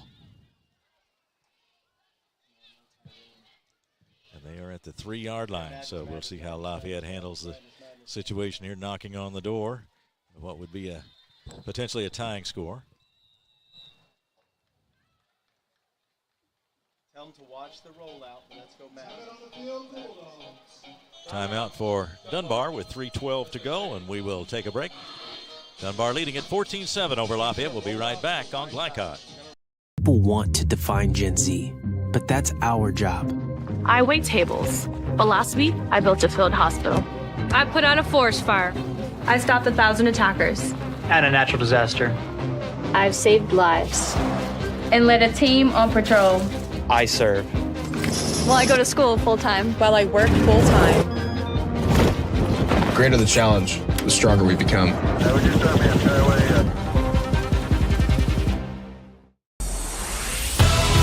You're watching Central Kentucky High School football on Glycod.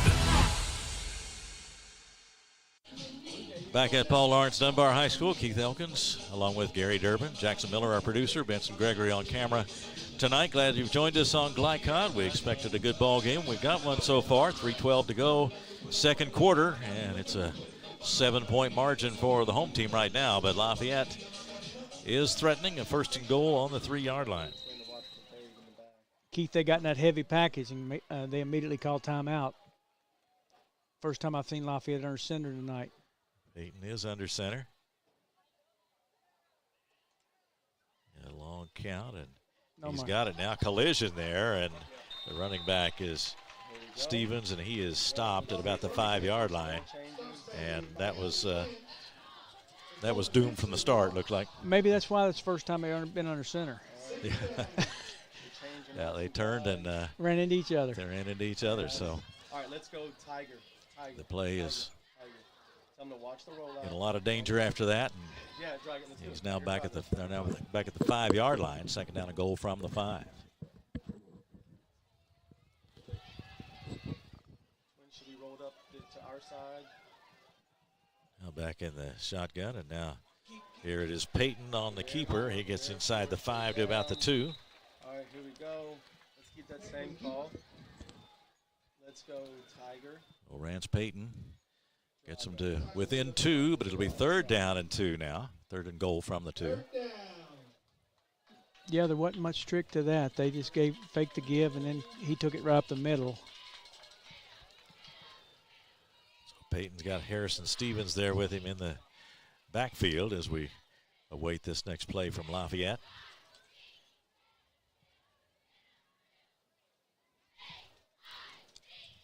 Both teams with an excellent opportunity for a win tonight, and they've had to battle for all those wins this year. They're going to call timeout again.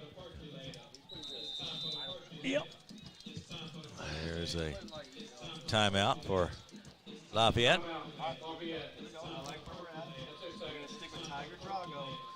So the fact that you're seeing a couple of timeouts, this is obviously the coaches are seeing this as a really important stage of this ball game. Obviously, you want to go in tied up. You don't want to go in down a touchdown.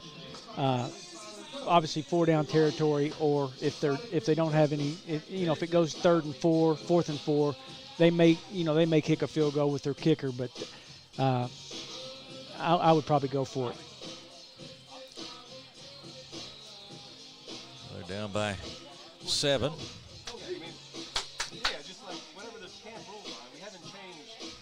Yeah, coaches, I mean, especially in high school, it's not an automatic thing with place kicking, and so you got to know your personnel, know your situation, and make your calls according to that. You coach at the middle school level, that would be especially true there, I would think. Yeah, Lafayette does have a really good kicker. He was a good kicker in middle school, and he can kick it really good. He kicks the ball well on kickoff and punts it well, but nothing's guaranteed even in high school. Yeah, Jackson Grant's the Lafayette kicker. He's a sophomore. 15 of 18 on extra points this year and 1 of 3 on field goal tries, so they haven't tried that a whole lot, but not many high school teams really do count for field goals as a significant portion of their scoring. No, but they have a handful of plays down here inside the 5-yard line, extra point plays that you're going to run for 2-point plays, and that's what I'd be looking at right now. Yeah, we're good. We're good on this. We should be whamming this. Wildcat. Here is the snap to Tristan Taylor. He's going to take it and hit for that goal line. He is hit hard near the goal line, but got in for the touchdown.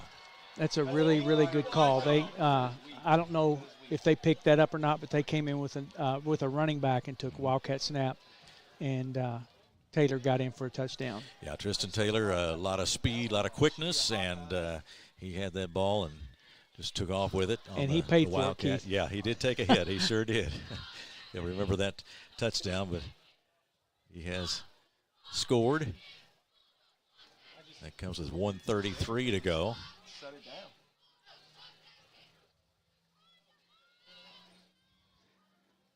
Now we'll see Grants.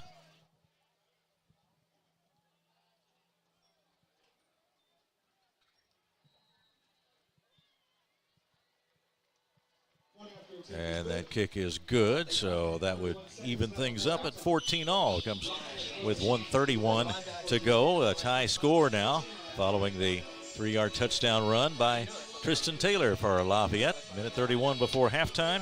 And we will take a break and be back with the final minute and a half of the first half in just a moment here on Glycon.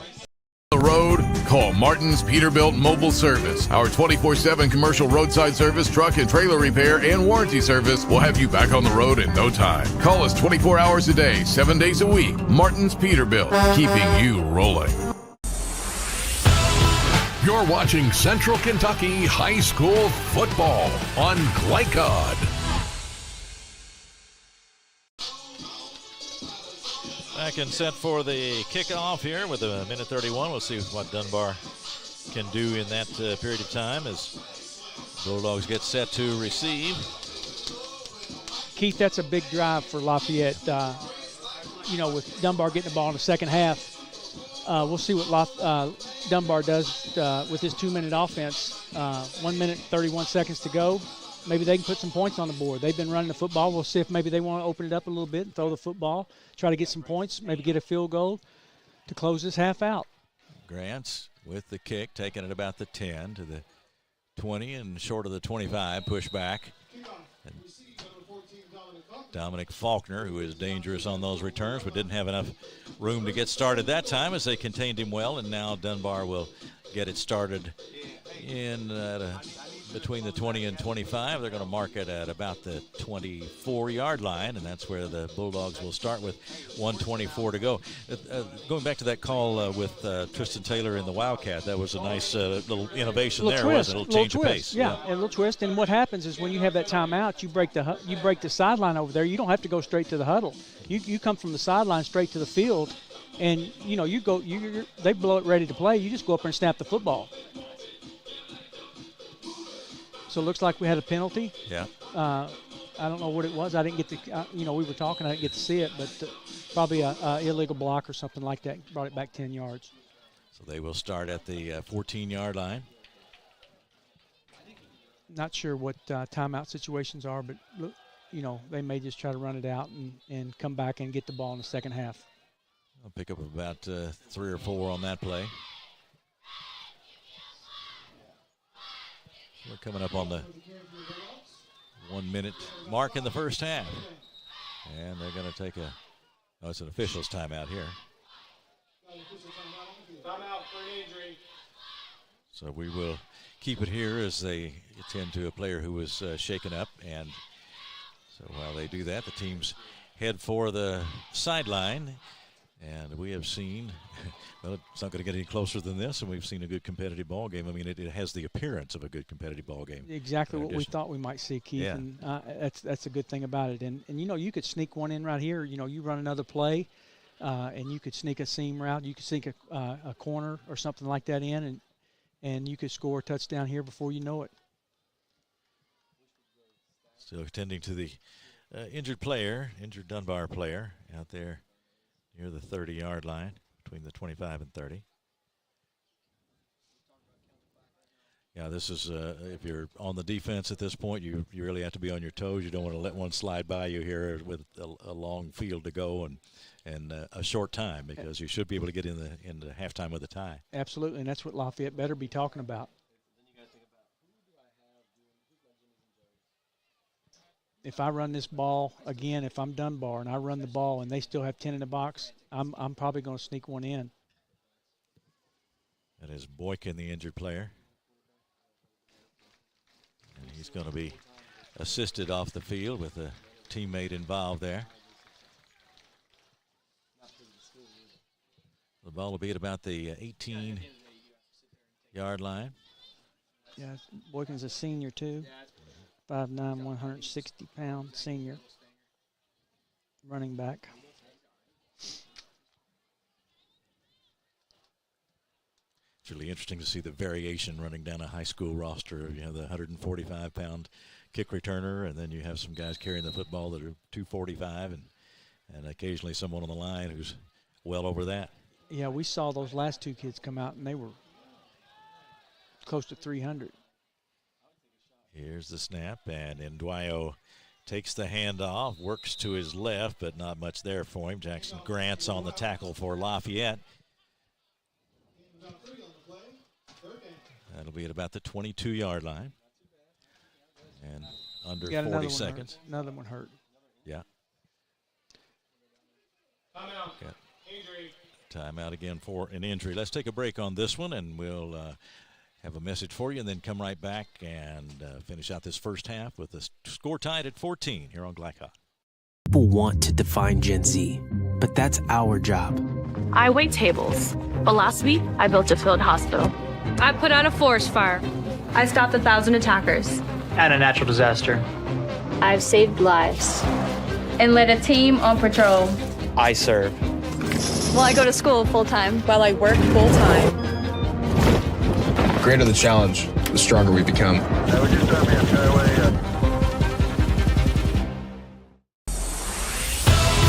You're watching Central Kentucky High School Football on Glycod.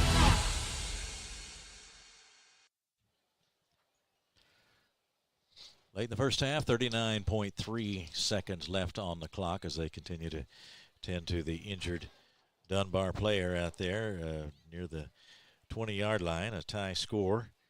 They're going to help him to his feet now. That is 74, which is Keenan Maxwell. Yeah. 6'2", 270, and a junior. We were talking about some of the bigger players out there. He would be one, 6'2", 270, and he also is being assisted to the sideline. So a couple of injuries for Dunbar here just in the last few seconds of this first half. So they'll assess that at halftime and see whether those guys are ready to go. We certainly hope they're back on the field.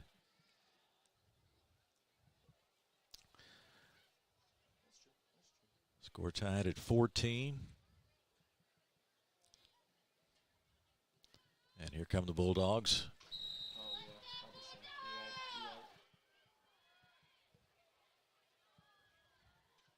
This should be the last play of the half, Keith. If they just take a knee, they can knee it out. 25 Clock seconds. running at 25, yeah. They have to take a snap.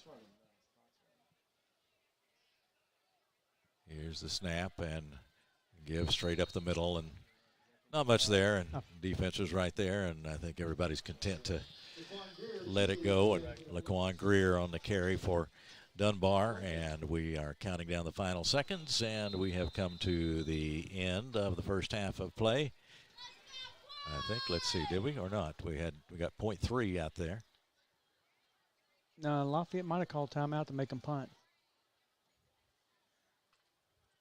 So that comes with just barely any time left in this first half. They may put time back on the clock. Yeah. Yeah, well, might as well use your timeout and you. Yeah, timeout Lafayette because 4 seconds. Anything could happen in the 4 seconds it's going to be now as they reset the clock. Well, the good thing about it is with 4 seconds, you block a punch, you can run it in. Well, you could have a bad snap. I mean, anything can happen. A little more ball handling skill required with the long snap and a kick.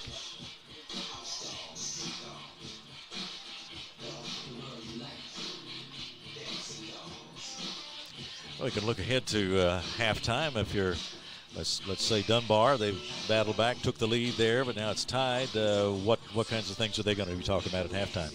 Well, defensively, they got to keep doing the same thing they've been doing. Offensively, I would look for options that out of what they've been doing, running the ball, and options off of that. Maybe some quick passes off there, and then work off of that. I think they need to. They're doing a good job running the ball, but if they keep 10 in the box, they got to have some options off of that. Maybe some outs off of that. You know, they have that wide out there by themselves, so, you know, they don't have to run goes all the time. They can run some slants and things like that off of that. All right, just about set to go. Barrett, the punter, is back there around the 10, actually inside the 10.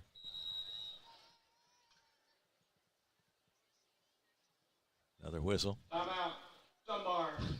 Timeout for Dunbar. We're squeezing a lot of time out of these final few seconds before halftime. So now we'll get a timeout for Dunbar. Well, again, you know, we talked about this when Lafayette was driving and calling a timeout down near the goal line. It just tells you this is a game that both of these teams badly want, and nothing should be overlooked in the last play before halftime. Well, call your timeouts and do what you need to do and make sure that nothing nothing bad happens that you give up a score or put yourself in a bad spot here. And I think for Lafayette, I think they'll get the quarterback more involved like they did on this last drive. I think if they get him more involved with some rollouts and things like that, they'll put more pressure on the defense.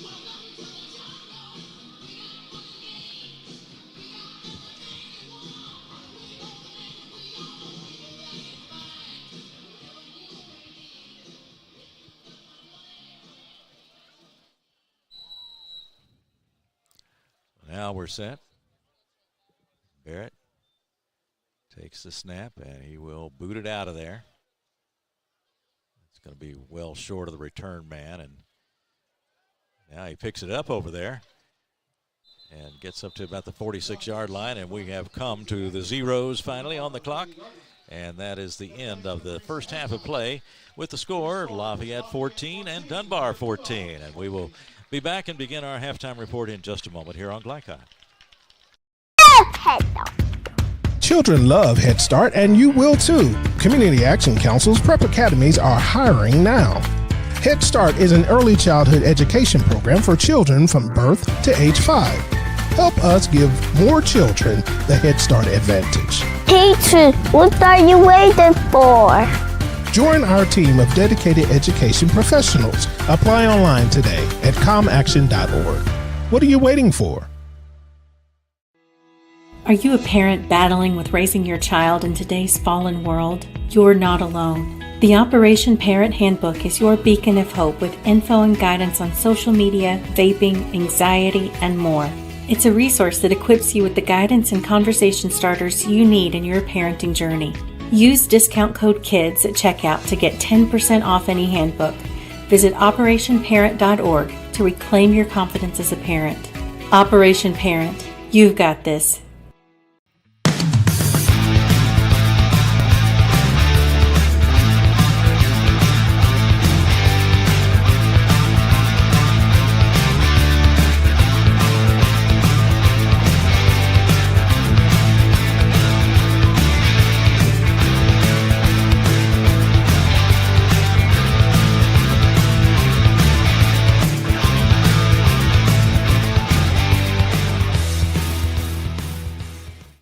For any of your window, door, and siding needs, contact the team at Elite Building Products.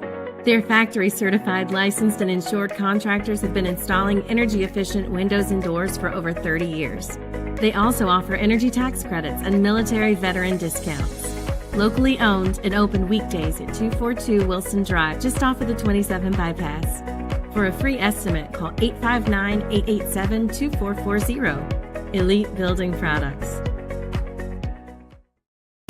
Are you an HVAC and refrigeration tech looking for new opportunities? Tech24 is your single source for commercial HVAC, refrigeration, and kitchen equipment maintenance all across the country. We have exciting career opportunities with great pay and benefits in your area. To learn more, contact Brad at 864-549-8344 and check us out on the web at mytech24.com. 864-549-8344. Home of excellent service, support, and satisfaction, Lexington Outdoor Power Equipment is your one-stop mower shop. Family owned since 1985, Lexington Outdoor offers top brands like Husqvarna, Toro, Grasshopper, and Echo. Plus, free pickup and delivery. Located just 2 miles west of Douglas High School, they're open weekdays and most Saturday mornings. For more info, stop in or visit their website at lexoutdoorpower.com. Lexington Outdoor Power Equipment, the right equipment for the right job. A new year means next level math, but even the best teachers can't always provide the personal attention each child needs. Magnesium has a solution to help any student excel. Our caring, highly trained instructors use a range of teaching modes that ensure true foundational understanding. We're not about rote memorization. The Magnesium method develops the critical thinking and problem-solving skills they need to succeed, with the option to learn face-to-face online at home or face-to-face at one of our 1,000 neighborhood learning centers. Magnesium, we're changing lives through math. Tonight's halftime report is brought to you by Mathnasium of East and West Lexington, sponsor of tonight's Scholar Athlete. Mathnasium unlocks the math potential in every child.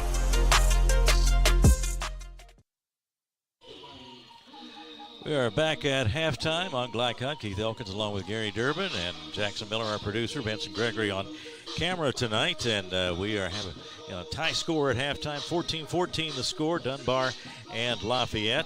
And Gary, we've talked about it being a tight first half. And we can take a look at numbers here from courtesy of WL Stats. We'll give you a quick scoring summary here in the first half. It was Paul Lawrence Dunbar out to the lead on Nduayo's 4-yard run with 4:35 to go first quarter, and or I should say 5:37 to go first quarter. 6-0 in favor of Dunbar. The extra point failed. Then Lafayette with a score. Harrison Stevens, a 9-yard pass from Ransom Payton. Jackson Grants the kick to put the Generals in front. 7-6, an 8-play, 63-yard drive that consumed 2 minutes and 43 seconds. And the 2:43 was the time left on the clock in the first quarter as the Generals moved ahead 7-6. And then Dunbar, 6:47 to go second quarter. Elijah Lewis, a 5-yard run. And he took it in with Norsworthy providing the run for the 2-point conversion. And that put the Bulldogs on top 14-7. And then Lafayette came back to tie it up. Tristan Taylor's 3-yard run out of the Wildcat formation. Jackson Grants the kick, and that came with just 1:33 left before halftime. And we are all even at halftime. What about some of those numbers? Do they show a pretty even ball game too, in addition to the score? Unbelievable, Keith. I mean, you look at these stats and all the way down the board. The time of possession, 11-30 versus 12-24. First downs are right even. Red zone chances 2-2. Everything across the board is the same. I mean, it's the only thing different is the passing yardage. Lafayette's got 80 yards passing. Dunbar's got 35, but other than that, everything's pretty much even. If a coach is looking at that, he's looking at what am I going to do in the second half to make it a difference in the game.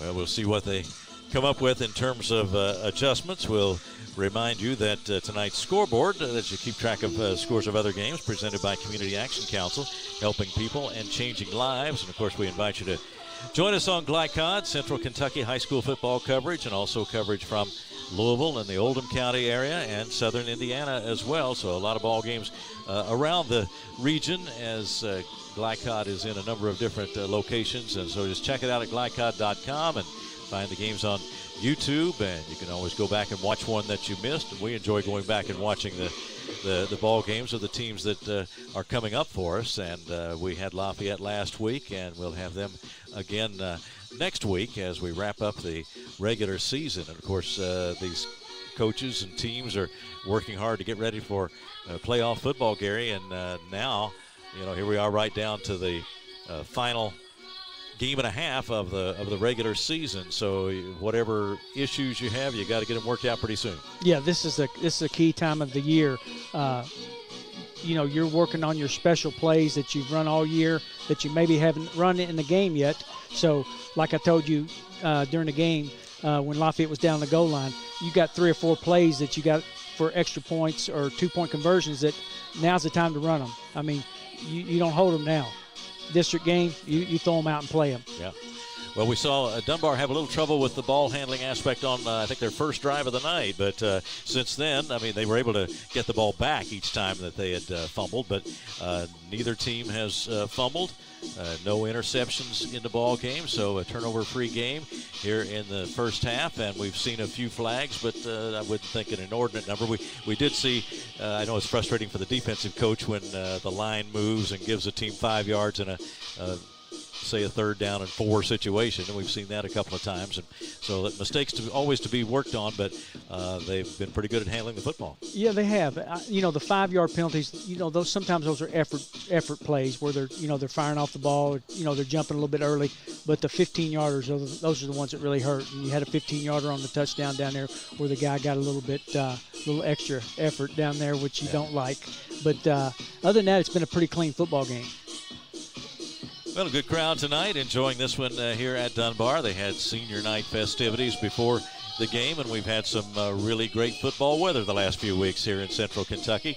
I'm sure you've played and coached in all kinds of different weather, but it's nice to have a good evening like this, isn't it? And be able to just concentrate on the football, not worry about the elements so much. That's one of the reasons why I don't officiate anymore, but it's because of weather. That's right.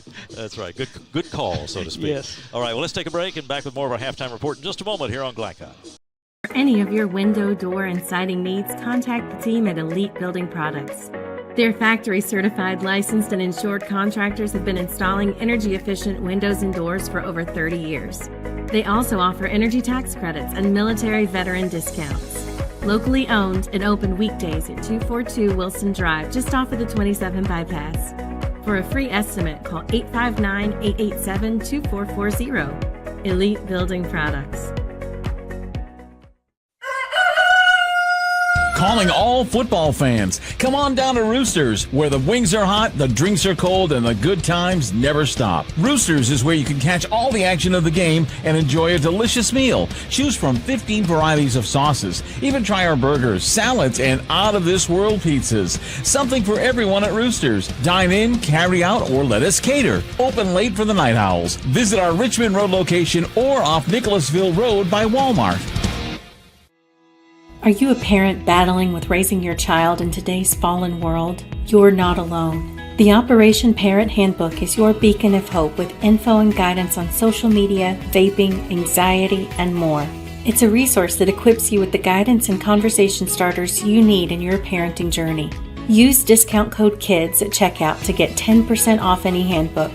Visit operationparent.org to reclaim your confidence as a parent. Operation Parent, you've got this.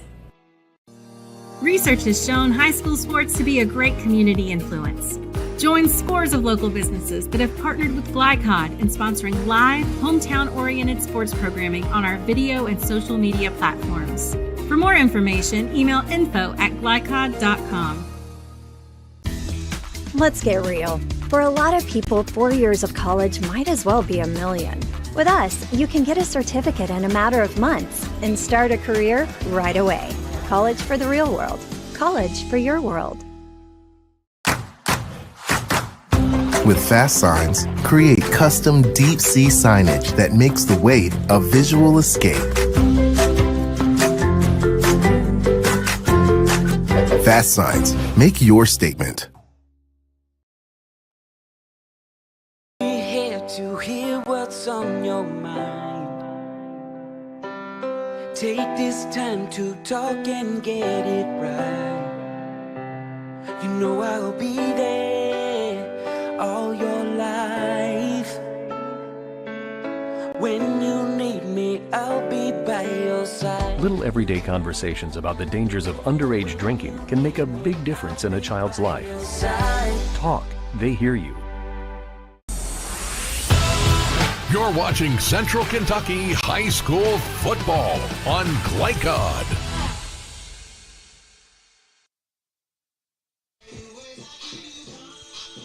Keith Elkins, Gary Durbin back with you at halftime here at Paul Lawrence Dunbar High School. The Post Bulldogs and the Lafayette Generals tied at 14 here at halftime in a district battle as Lafayette has come in at 4-4 and 1-1 in district play, and Dunbar just 1-6 on the season, 0-2 in district play. And of course, Gary, we've talked about the importance of district games as you head into playoffs, but also it's your rival. I mean, this is the Lafayette and Dunbar kids. No doubt many of them know others on the other team, and we discussed this last week when Lafayette and Tates Creek got together, but that adds to it too. Bragging rights, Keith. Yes, absolutely. That goes a long way. They'll see each other all summer, and it's part of it.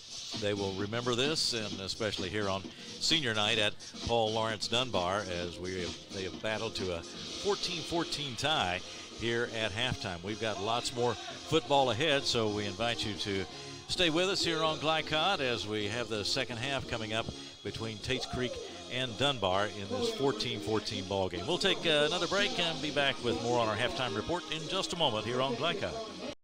year means next level math, but even the best teachers can't always provide the personal attention each child needs. Magnesium has a solution to help any student excel. Our caring, highly trained instructors use a range of teaching modes that ensure true foundational understanding. We're not about rote memorization. The Magnesium method develops the critical thinking and problem-solving skills they need to succeed, with the option to learn face-to-face online at home or face-to-face at one of our 1,000 neighborhood learning centers. Magnesium, we're changing lives through math.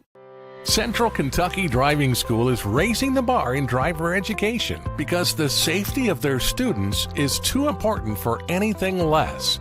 Offering driver training for teens and adults, Central Kentucky Driving School will equip you with the skills needed to become a safe and confident driver. A proud community partner, Central Kentucky Driving School invests in their students and families and guides you every step of the way. For more information, give them a call at 859-538-7775 or visit drivecky.com. People want to define Gen Z, but that's our job. I wait tables, but last week I built a field hospital. I put out a forest fire. I stopped 1,000 attackers. And a natural disaster. I've saved lives. And led a team on patrol. I serve. Well, I go to school full-time. While I work full-time. The greater the challenge, the stronger we become.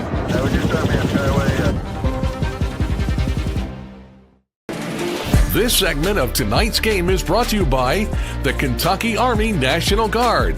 Serve your country while going to school or work full-time. Find your fit at nationalguard.com.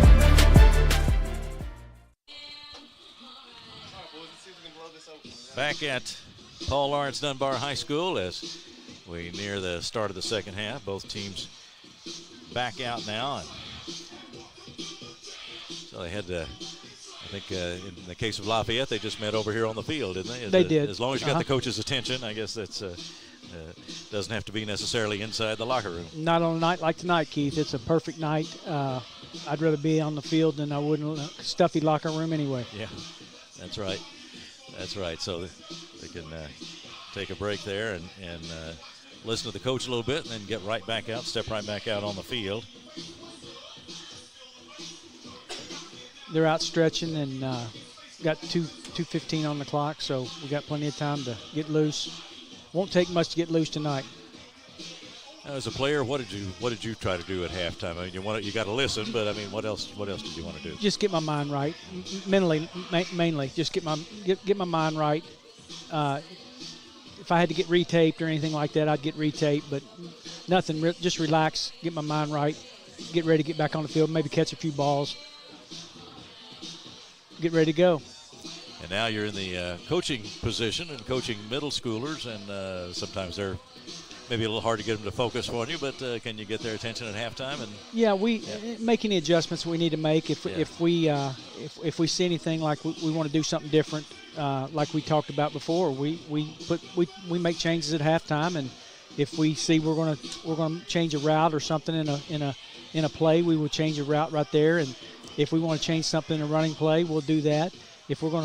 If we have a certain play that we saw that we wanted to run during the week and we didn't like how we had it drawn up, we would change the route in that play, and we would do it just a little bit differently. But other than that, we would just let those guys relax, get them plenty of water, and get their minds right. Well, tonight's Scholar Athlete of the Week is presented by Mathnasium, changing lives through math. And our Scholar Athlete of the Week is Dunbar's Coleman Pence.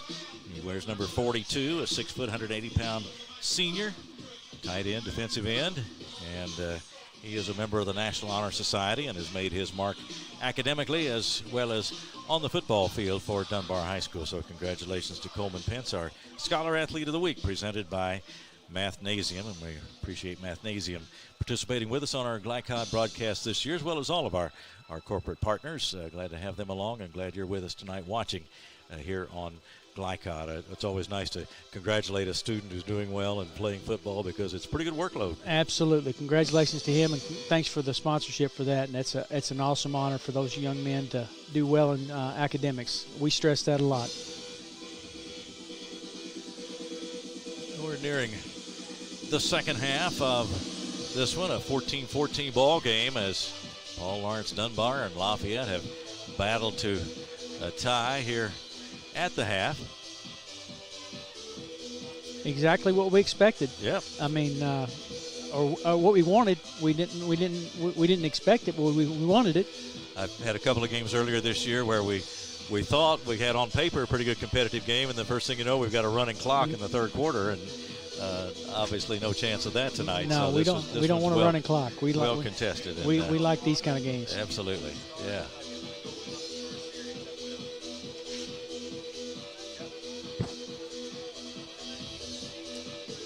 Lafayette's Grants will tee it up. Lafayette got a good crowd over there too. They brought a. Lafayette had some playoff teams that went deep in the playoffs back in 2015, 2016. Yeah, they've gotten to finals every year, yeah. both those years, yeah. Lost to Highlands one year, Trinity the next. Those are a couple of pretty good programs right there. And now we are set to go, and we are underway in the second half here at Dunbar. Oh. And this time, return man slipped Faulkner, and he couldn't get going. What's a shame, because I guarantee you he could get some yardage out of that catch. Yeah, just lost his footing. And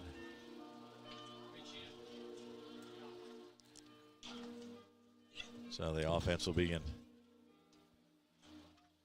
a little bit of a hole. I think that was Crosby on the return that time. Mike to start off.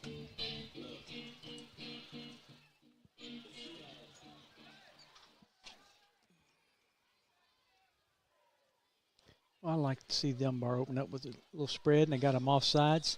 They sure did. Put them offside here the first play of the second half. Yeah.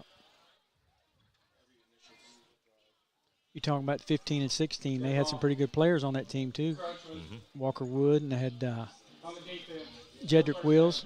Yes. Yeah. Landon Young. That's a pretty good nucleus right there, isn't it? A couple of them still playing in the NFL.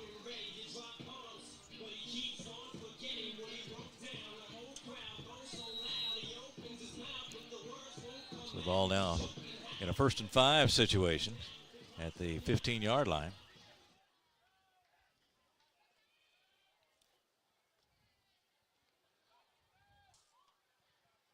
Step waits for the snap. He's got it now and quickly throws out to his right. Got a man at the 20, 21-yard line. Love the start. Had a little out going.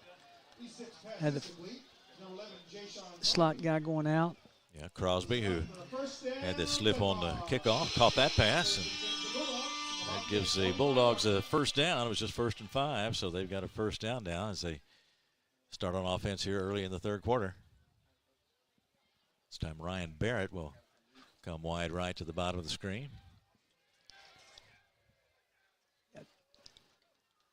Got him off sides again. They didn't blow it. They must have been backed off the ball. I thought that, back. It must have been back off the ball. So no whistle that time.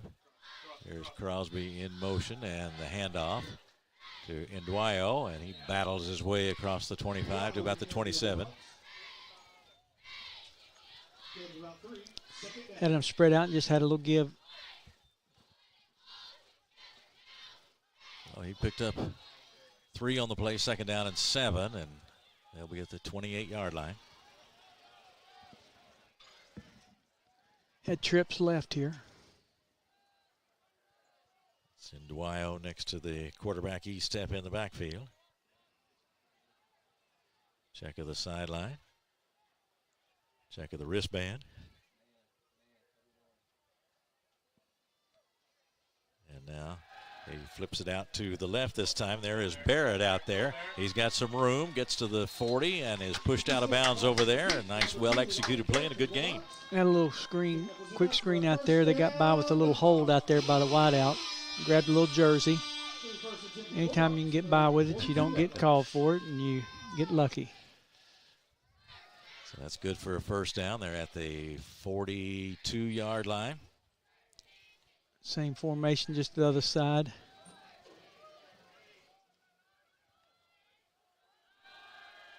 This time he rolls That's right dangerous. under pressure. That's and dangerous. just had to flip it up in the air that time. And that was a bad decision there. that one is an interception. It was Yeah. up in the air and up for grabs. That was not a good decision there. The Generals come up with the interception. Yeah. He had somebody See it again here. in his face.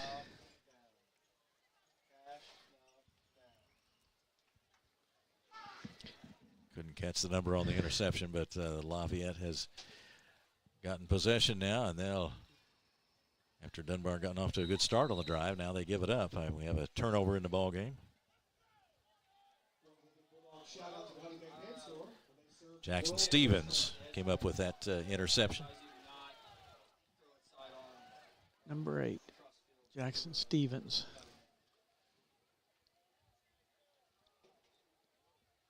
Lafayette opens up in a pistol. Ball at the 42. Here's Peyton looking and Wide going open. long. He missed his guy. Overthrew his man, who was tangled up a little bit there as they went down the field. Well, we show a replay of that. He missed his guy right down the middle of the field. He threw for the sideline over there. Yeah. I couldn't catch the number, but the guy going down the seam was wide open. Yeah, Tarazzi Taylor was the intended receiver that time as Peyton looked for him down that left sideline. Now a second down play.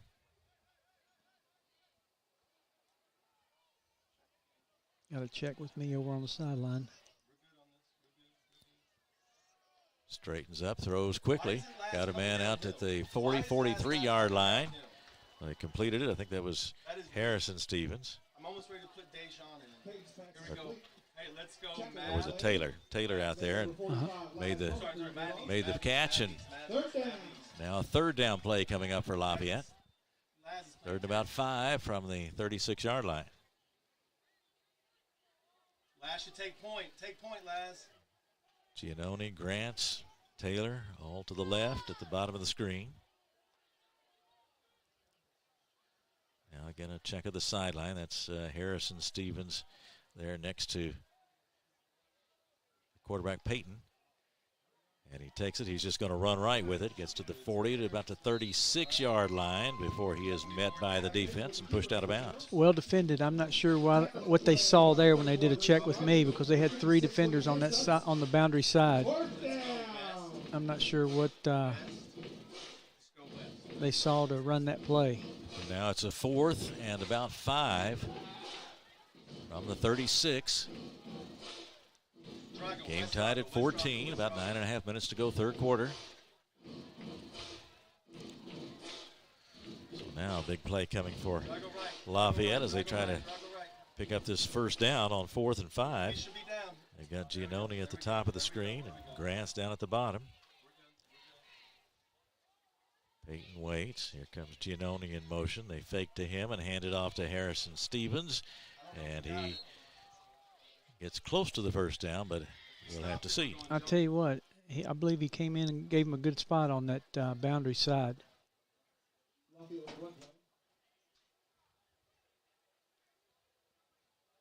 Got somebody hurt. Bringing the trainers out. Let's see where he's got us. Keith, you got the binoculars on it. What do you got? Yeah, it's. He's got to get to the hash mark. He's got to get to the. He's got to get to the 30. He's got to get to the 32. They're giving it to Dunbar.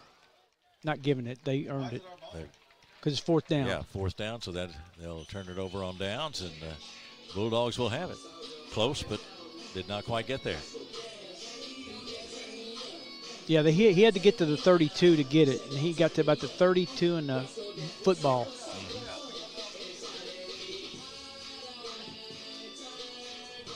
Yeah, he's short of a foot. He was short by a football. Now, if you're evaluating officials, anybody can see when a guy makes a mistake once in a while. But overall, do you look positioning, things like that, hustle? Yeah, hustle, mainly positioning, and then hustle. You know, how they get to that first down marker to see if they got a good spot on that ball.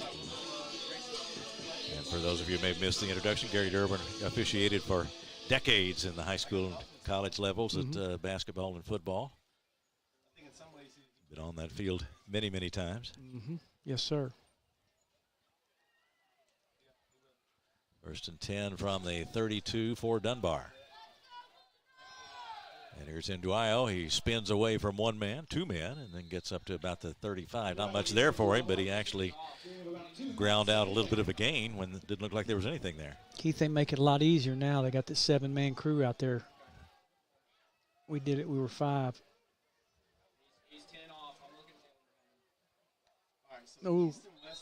And now they may get offense on that one. Movement on the line, to say the least. And that's going to be offense. I think that may go against the offense. False start. Yes. Offense. 5-yard penalty. 2nd down. So it'll be a 2nd down play coming up for Dunbar. And our crew tonight, Darrell Douglas, the referee, J.R. Wells, the umpire, head linesman is Rob Turbisville. Side judge, Jeff Clark, Keith Jackson, the field judge, back judge Brendan Smith. Here's the play, and the toss out to Barrett. It is broken up and nearly intercepted. That was a really, really good play. That was Jackson Stevens in there that broke it up.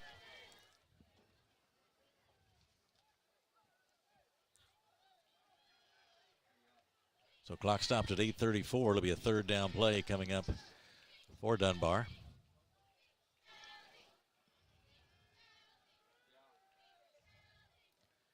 Dwyo heads back into action. He's done a lot for the Bulldogs tonight. We'll check some numbers here in just a second. He's been a workload.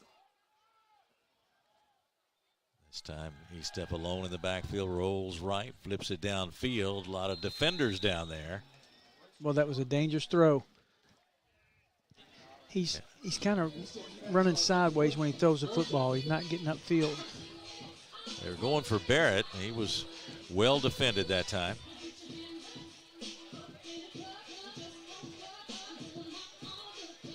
Makes it a tough throw. So it'll be a 4th and about 13. So Barrett now goes from the receiver role to that of punter. And he'll kick it away, standing on about his 15-yard line. Ball at the 30.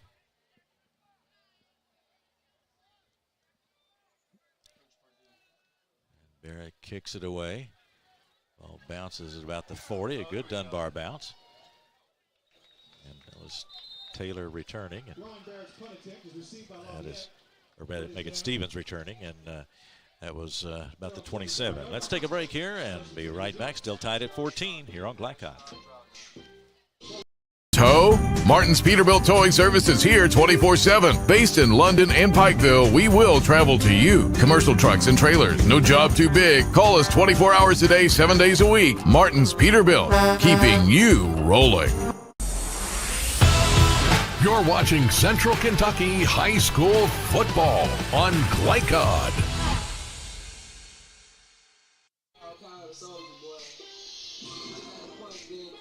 First and 10.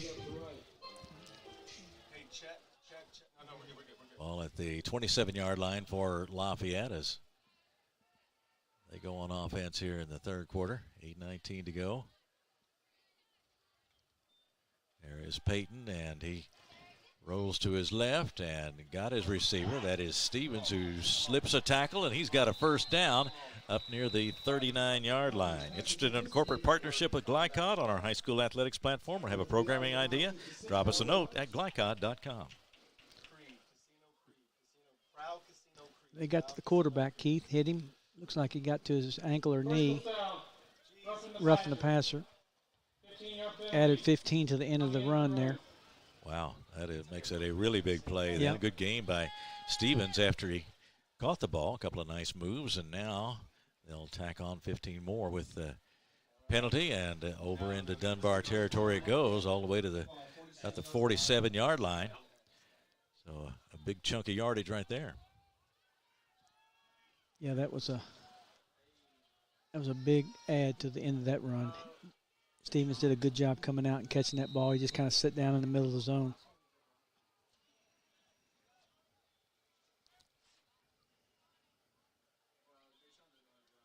Peyton waits and hands it off. That is really good Taylor, run. and he gets out to the left and now spins away before he's knocked down at about the 23-yard line. That is Tristan Taylor. Really good call right there. He was running hard. Good call, good run. Taylor very, very quick, and we've seen him utilize that speed. Did that time. First down Lafayette, and they threaten to break this tie now as we go into the 8-minute mark of the third quarter.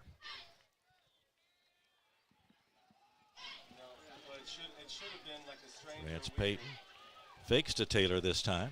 Throws out to his left, got a man out there, and down inside the 5-yard line. That was a good call there. He faked the give and had a hitch route on the outside. He just sat down there for the hitch and then caught the ball and made a good run. Giannone, I believe, was on the receiving end that time. There's another look at it. Nice call. Defensive back was really far off way off the ball there, and he made a good route, good catch, and made a good run after the catch. Now the snap, and here's the handoff, and around the edge, and it is a touchdown for Lafayette. 7:21 on the clock. Lafayette in for a touchdown. Tristan Taylor from that running back position took it in, and the Generals have broken in front here by a score of 20-14. I thought he might keep that one, Keith. That was wide open on the keep, but I guess that was a called give. So we'll see them shift into you can see on the replay there that it was wide open on the keep. Jackson Grant's the place kicker.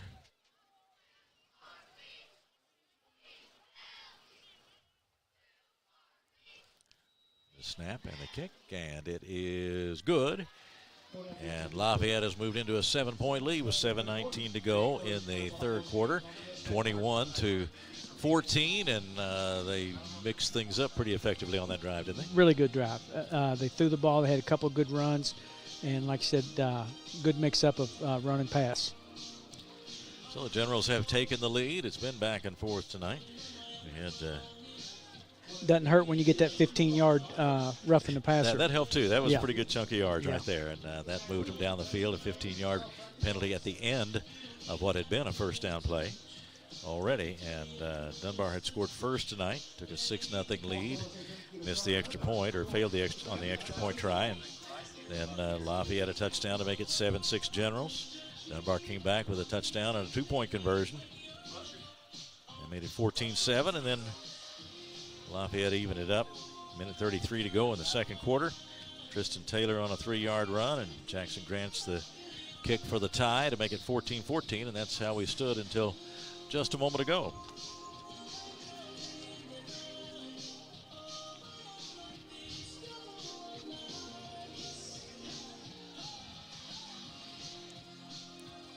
Well, let's see how Dunbar responds. They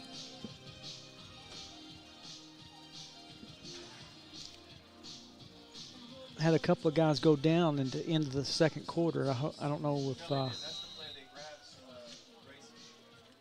74. I don't see him on the sideline.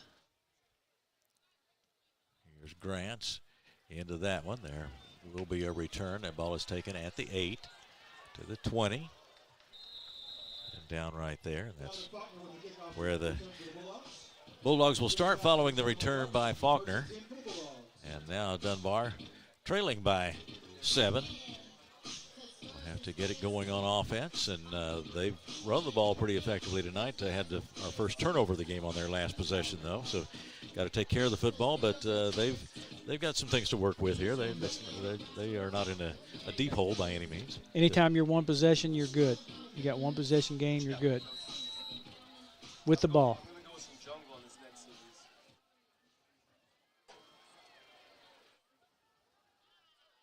Estep takes the snap, hands it off. Straight ahead to about the 25-yard line. And Dwyo was the ball carrier again. We've seen him in action a lot tonight. 13 carries and 67 yards, or 64 yards net in the first half, including a touchdown, a long run of 15 yards, and averaged all right at 5 yards a carry. Got a timeout for an injury to a Lafayette player. We'll take a break here and check on that and be back with you in just a moment. 21-14 the score, and Lafayette on top here on Glycod. We all make choices about alcohol. Kids make choices whether to drink or not. Bye, Dad. Bye-bye. Remember, I'm going to Alex's party tonight and sleeping over. Have fun. Hey, remind me about that party again? And adults make choices whether to talk about it. That's true of parents and every other trusted adult in a kid's life. Kids want to know our expectations, and they want honest answers in everyday conversations. So talk with your kids and help lead them on a positive path. Because when you talk, they hear you. You're watching Central Kentucky High School football on Glycod.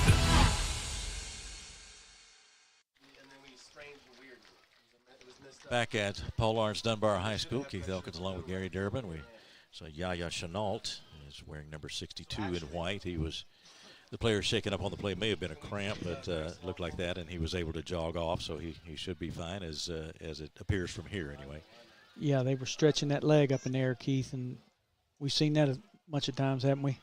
We have, and not tonight. In this case, yeah. In this case, we've you see it, and you don't know whether it means anything or not. It may just mean stop the clock, but I don't think obviously that wasn't the case. We've seen a bunch on TV that way. Yes, we sure have. Enough so that some kind of procedure needs to be in place, doesn't it? Yes, sir. We should not be strangers. Here's the snap, and another running play for Dunbar before being surrounded by Lafayette defenders. First down. It was enough for a first down, Dunbar. First down for Dunbar. They are now at the 33-yard line. I like the formation they're running out of right now. It gives them a lot of options.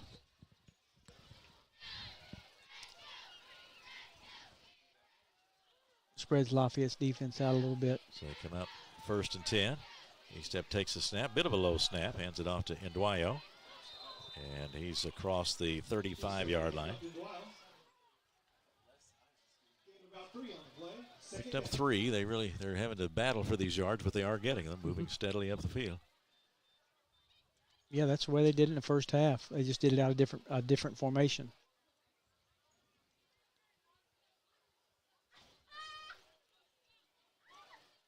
Now we'll see Norsworthy get up to the top of the screen. He has that run on the 2-point conversion tonight.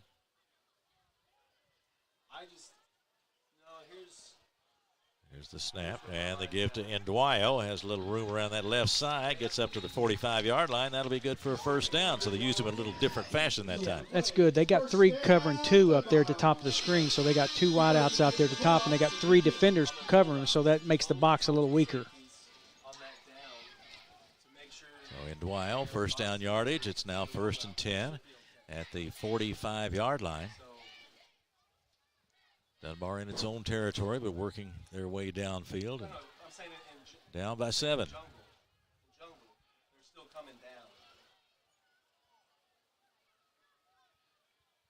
E-Step points toward the right. That's Mafuda. Now he's set. Now a whistle. Did we get a timeout? Yeah, timeout Dunbar. Yeah, Dunbar looked like a little bit of confusion out there, and the Bulldogs call a timeout here with 4:53 to go in the third quarter, 21-14. Lafayette on top after a third quarter score. Oh, they're not giving them. I thought they gave him a timeout. Oh, looks like they got a delay of game penalty. Yeah. So now they are back to 1st and 15 with the ball on the 40, so no timeout for Dunbar there, but it is a 5-yard penalty against the Bulldogs. I would have thought they'd give him a timeout. Here's the snap, and Nduayo has it on the handoff, and he is stopped right about the line of scrimmage. Well, he came close to breaking that. I've mentioned the height and weight on Ndwayo more than once tonight, but it is worth mentioning. He is listed at 5'6" and 215, and they used to describe that as a low center of gravity. But once a guy gets moving, he's very difficult to bring down. He certainly is. He's a good runner. That time they were able to get him for no gain. It was now 2nd and 15.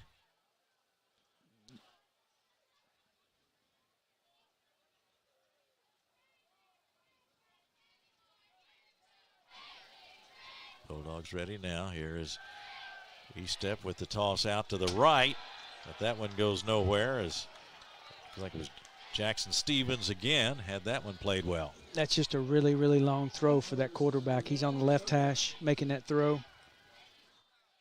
And by the time it gets there, it just gives the defense a lot of time to react. Yeah, Jackson Stevens, outstanding defender for Lafayette as well. 5'10", 165-pound senior, and he was right on top of that play. Yeah, defense got to travel about 5 or 6 yards, and the ball's got to travel about 25 yards.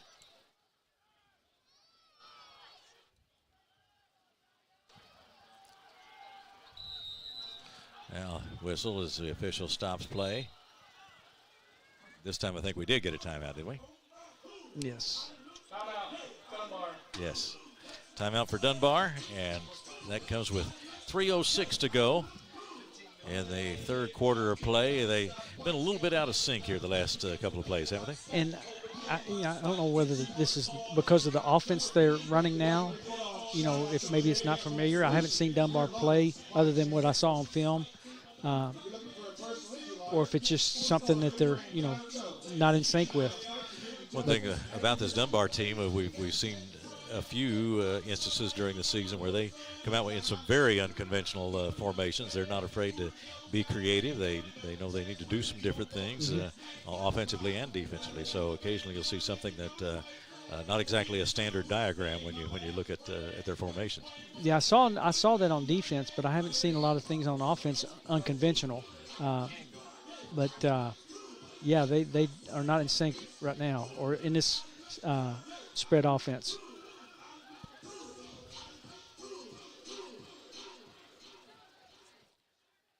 So third down now, and about 22 to go.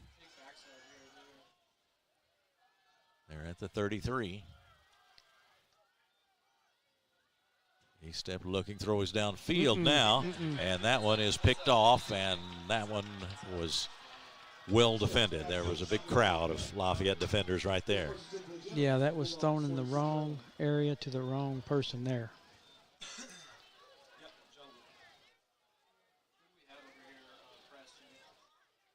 Not a good choice on that throw. Lafayette with the pick.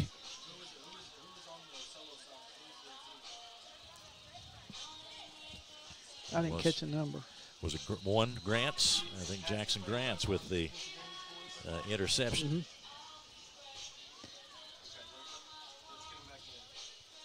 So now first down Lafayette. And they're at the 46-yard line. So we'll see if the interception will give the Generals an opportunity to add to their lead. It will certainly give them an opportunity to see if they can cash in on it. Here is Lockler. Yeah, just a quick screen over there. Lockler with the catch. I thought it was Stevens. Was that number 8? 8, I thought it was 11. Yeah, 11. 11 wasn't? I'm sorry. Yeah. And with that catch, the gain is to the 40-yard line, so a long 2 here on second down.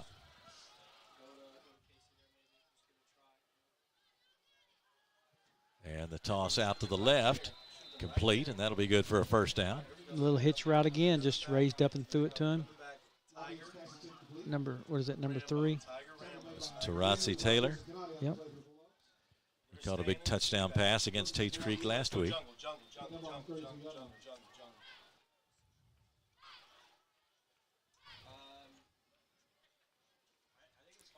Well, both a 33-yard line. 1st and 10, Lafayette. Be careful, they're creeping in. They may go deep on them. Here's the snap and the hand to Taylor, and he goes around the outside and is finally wrestled down inside the 20. That was a good, strong run, Keith. He got outside and dropped his shoulder there and initiated contact there. It was a good run. Turned on the speed as he got to the outside, and he has given Lafayette another first down. 1st and 10 to go as we go under 2 minutes in the third quarter.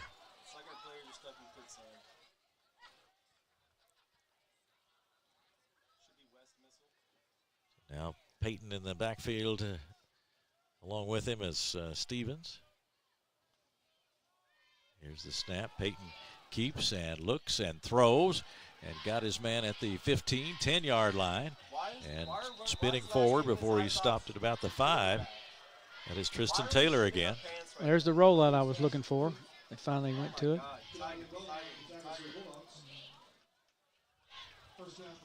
First down for Lafayette.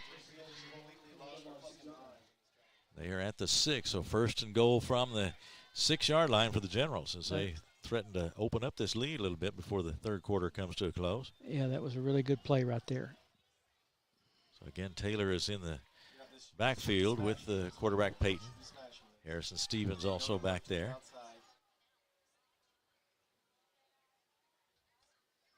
Now the snap and the hand to Tristan Taylor, but he is dragged down in the backfield. Nice play on the Dunbar defense. That is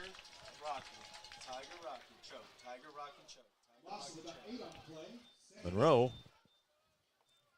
made the tackle, Caleb Monroe, and nice stop and a nice, good fundamental tackle right there. That was. He got upfield good. Kept you from getting outside. That was a good play right there. In the final half minute of the third quarter, and it'll be a second down play, 2nd and goal. Lafayette with a long look at that sideline.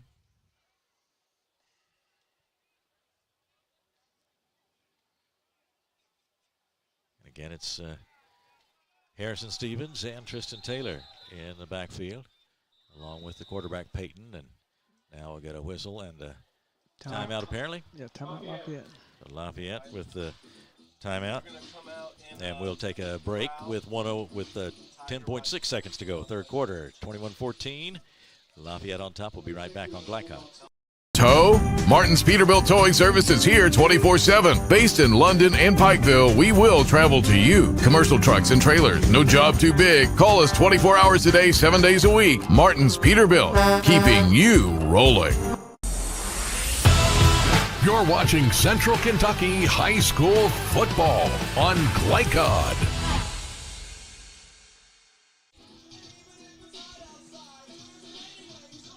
Closing seconds of the third quarter, and Lafayette bidding to extend that lead. This would be a huge score for Lafayette, wouldn't it? It really would. They have a lot of options here. Second down, goal, 12-yard line, and they have the wide side open for the quarterback who is left-handed, which is a benefit to him. I look for another rollout. Yeah, Peyton's pretty good at that. The senior quarterback, a lefty.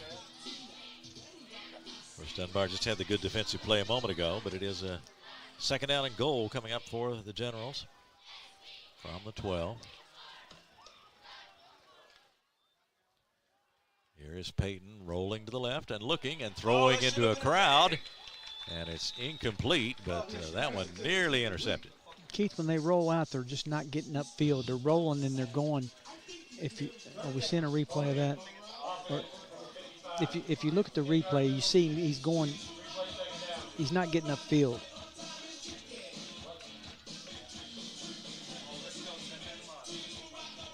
See, he's throwing, coming backwards. He needs to get upfield when he rolls. He has nothing on that ball.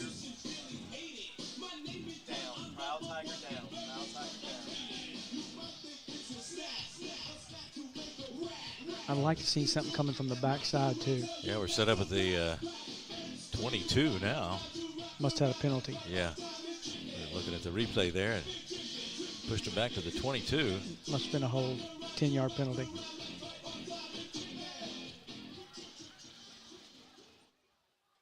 Second down.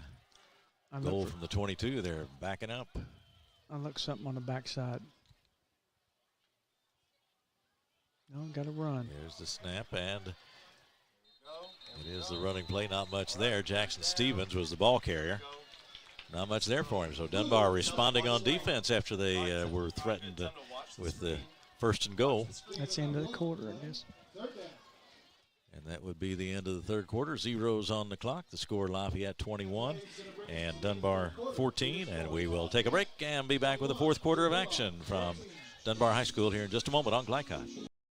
Let's get real. For a lot of people, 4 years of college might as well be a million. With us, you can get a certificate in a matter of months and start a career right away. College for the real world. College for your world. People want to define Gen Z, but that's our job. I wait tables, but last week I built a field hospital. I put out a forest fire. I stopped 1,000 attackers. And a natural disaster. I've saved lives. And led a team on patrol. I serve. Well, I go to school full-time. While I work full-time. The greater the challenge, the stronger we become.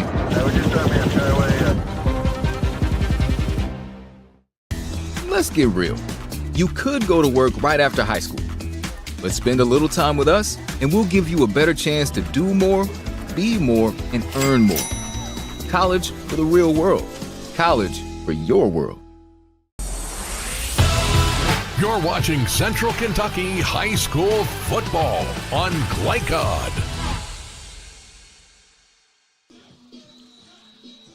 Fourth quarter from Paul Lawrence Dunbar High School. Glad you're with us on Glycod tonight. 21-14 the score. Lafayette on top of the host Dunbar Bulldogs, and Lafayette now at 3rd and goal from the 21-yard line. Here's Peyton looking, just a short toss over the middle. Caught at about the 15 and then down to about the 11-yard line. Stevens.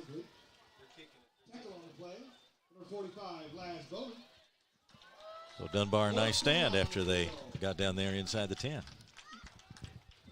That was a really good stand right there.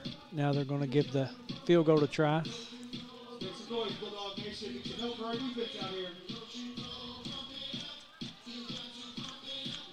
Locklear to hold and Grants to kick it. Ball will be spotted at the 18-yard line.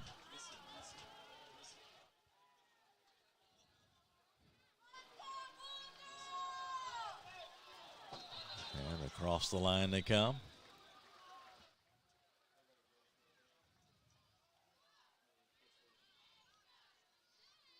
So once again we'll see the flag.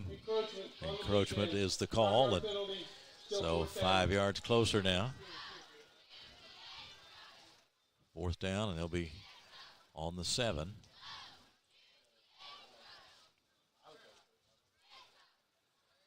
Fourth and goal from the 7-yard line. Looks like they're still going to do the field goal try as Grants is ready to kick and Locklear ready to hold. Snap and the kick. And it is up, and it is good. And that's a field goal for Jackson Grants, and that makes it 24-14. Lafayette up by 10 with 11:02 to go in the fourth quarter of play. And so that's still, of course, a very big score. It puts them beyond the range of a touchdown and even a 2-point conversion. So a 10-point lead for Lafayette. And we talked about Jackson Grants as a place kicker, and he looked pretty solid on that one. He really is solid. He's been a good kicker for a couple years that I know of. So I think that was a good decision. Anytime you can get it past a one-possession game, you're in good shape. Yeah, we see him a lot all over the field. He's a good all-around player and contributes as a place kicker, too. There's, I don't know if you want to call it a trend or not, but some teams use a player off the soccer team to do the place kicking, and it seems to work well. But then on the other hand, you don't expect other contributions maybe from that player like you see from Jackson Grant. No, Jackson's a really good athlete, and like you said, he's just a sophomore, and I don't think he comes off the field. He's just a special athlete that he can play any position. I believe if you put him at quarterback, I believe he could run quarterback if you needed him to. Now Norsworthy and Crosby are back for Dunbar to receive the kickoff, and it'll be Grants to kick off. We're mentioning his name a lot, but he's playing a big part in the ball game now as he has given Lafayette the 24-14 lead with that field goal. And the kick is away. This one bouncing and then over the head of the returner, and that is Norsworthy, and he comes to the 10 as he cuts back to the right, gets back out to the 20, 25-yard line and close to the 30. And a little bit of confusion at the start as he tracked it down, but he turned it into a pretty nice run, and Dunbar will have field position just short of the 30-yard line, it appears. Make it the 25. He was a step or two away from breaking it up the sideline. He made a really good move up the middle. A lot of things can turn on kickoffs, and sometimes a bad bounce can almost be of help to the offensive team because players leave their coverage and people think the ball is loose, and not necessarily so if the return man can pick it up. Yeah, they pull up. You know, they're in a sprint, and they pull up and raise up, and then all of a sudden he breaks out, and it's gone. They ran him out of bounds over there at the 25-yard line. 1st and 10 on the 25 for the Dunbar Bulldogs. They trail in this one by 10. Here's the snap, and straight ahead it goes until he's pushed back. That is Ndwayo. Keith, I really like this formation they're in. This is what they ran in the first half with the single wide, with the heavy formation, with the lineman in the backfield. They'll run this right here, and then they can sneak a throw in if they need to. Or not when they need to, but when they want to. Yeah, he stepped back in the huddle, and he sends Norsworthy down to the left, the bottom of the screen. Once again, straight ahead, and looks like they've got a first down. Yeah. And the good thing about it is they have that tight end on the other side that they forget about sometimes on the right side. So 10-11 to go in the game.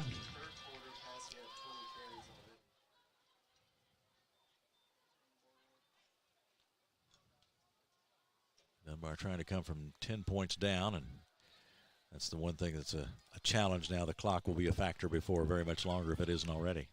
It really is, and what they got to do is they need to what they need to do here is they need to score, and then they need to try to get a turnover.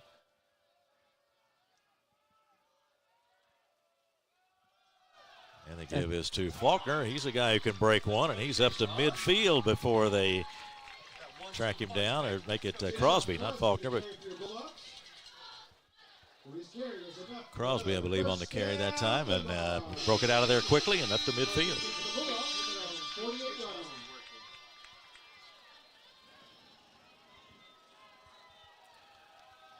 Ndwayo approaching the 100 mark in the rushing category tonight as we take a look at the third quarter numbers. Now on 1st and 10. Again, straight ahead. They've found some running room there, and now down to the 45.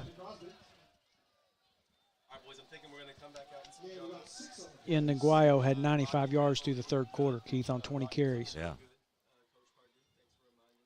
Tristan Taylor had 57 with 8 carries. I see Mfuda in the backfield now.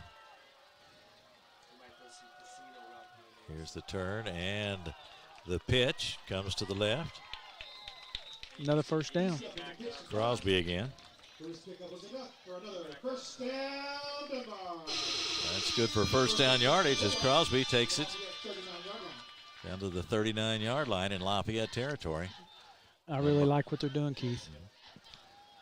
Yeah, if they keep pushing it like this, the time won't be the crunch on it. They got to get it in the end zone. But yeah, they need a score desperately here.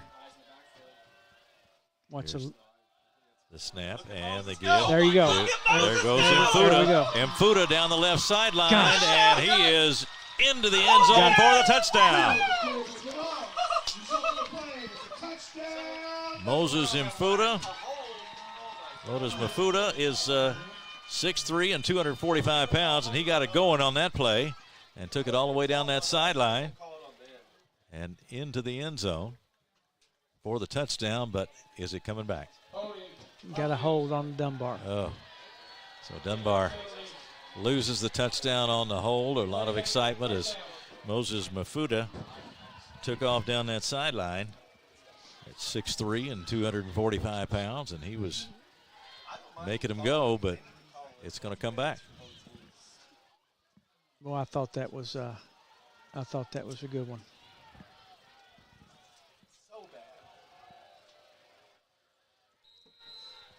Well, back it goes, and now they're at the 44. Better watch the tight ends, Keith.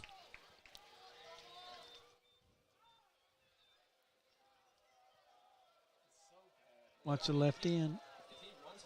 Here's the snap.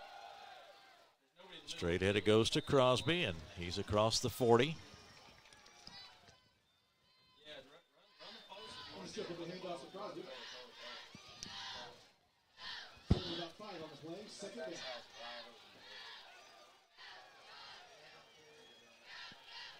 This will be a second down play, 2nd and 10. Yeah, I thought 40. that.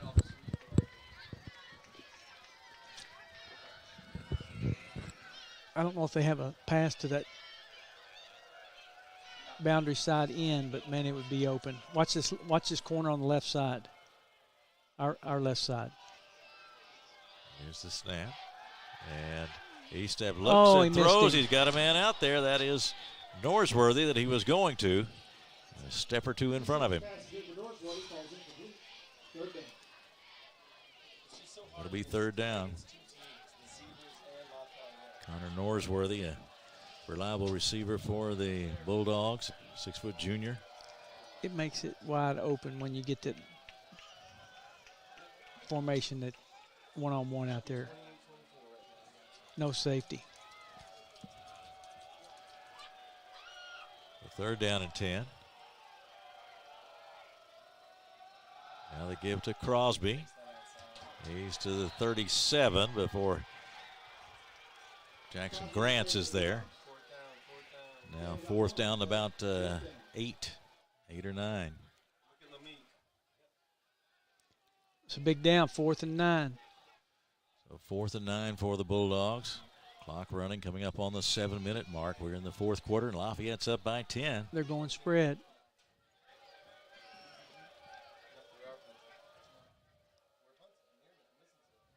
No, maybe they're.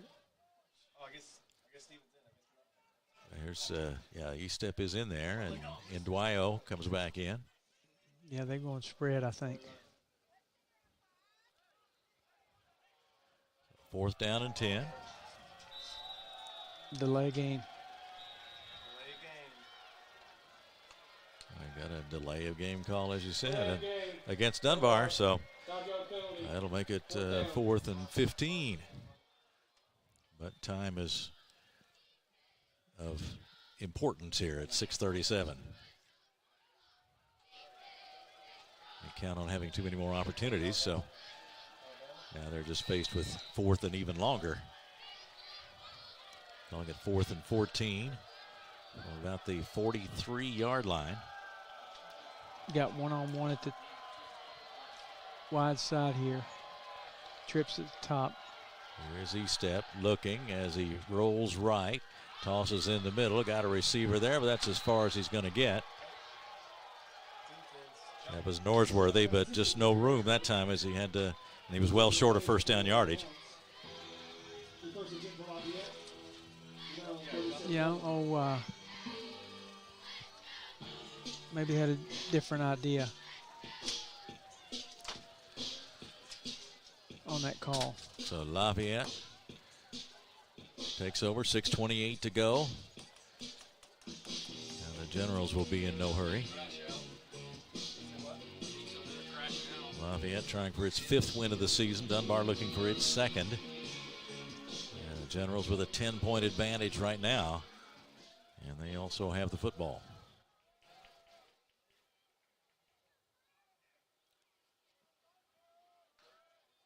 The snap, and the give is to Stevens, Harrison Stevens, across the 40 to about the 43-yard line. Good gain there, 6 yards, 2nd and 4.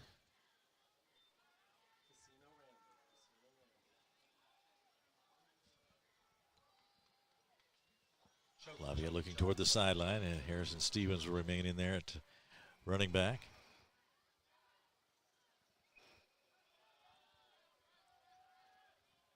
Behind Peyton, Rance Peyton. Looking out to his left, setting the receiver out there, and now waits for that snap. He's got it. Hands it to, or flips out to the right side. And hit the ground. And that's incomplete. That's an odd Taylor. call, Keith. Very odd call. Looking for him to stay on the ground. Yeah, keep it on the ground. Yeah. Run the clock. I mean, that's 40 seconds right there. Yeah, clock stopped now after the incompletion. 5:38. Very, very odd. He just picked up 7 yards on the first down. So third down, about 4.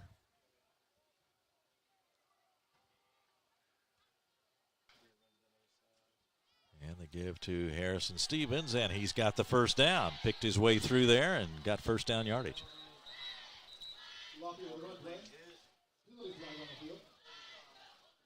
Holding 71 on White. So we got a holding call.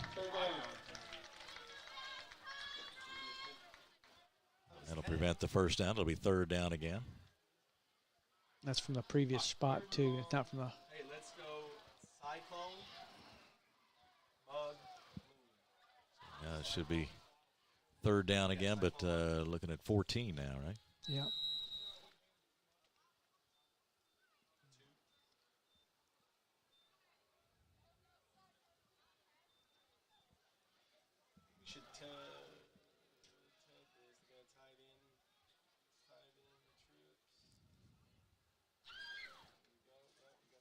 Here's the snap and quick toss out to the right. And the tackle made up near the 45-yard line. Stevens with the catch, Jackson Stevens. And now a fourth down situation for Lafayette. Fourth down at about 4. Set back by the holding call a moment ago, and so now still 4 yards short of a first down.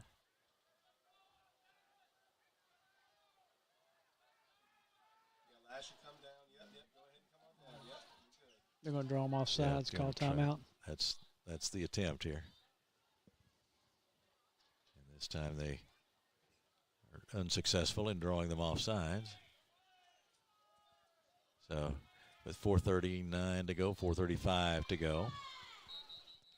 And now the whistle blows. Did they get the timeout? Timeout. Yeah, timeout for Lafayette. And that comes with 4:32 to go, and we will take a break. Generals lead the Bulldogs by a score of 24-14. Be right back on Glycon.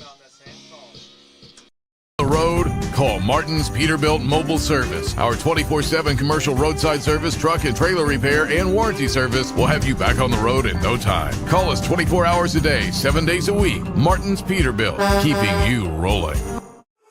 Glycon on YouTube is Kentuckiana's fastest growing high school sports video site. When you click to subscribe, don't forget to tap the bell and be notified of our upcoming live broadcasts and other unique video content. Subscribe for free now at youtube.com/Glycon. You're watching Central Kentucky High School football on Glycon.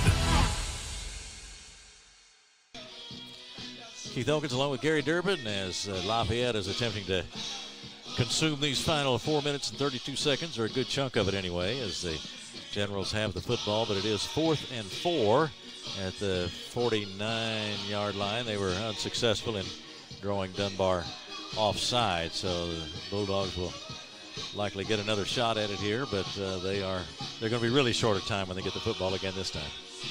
Yeah, they're going to be pushed for time. They'll probably have to go with spread or whatever they do successfully passing the ball, which I would assume would be their spread, but they didn't have much success with it in the third quarter. Let's see what they do here. Jungle. Free safety, get back. They're about to punt. Free safety, get back. Now they retreat and get the return man in position.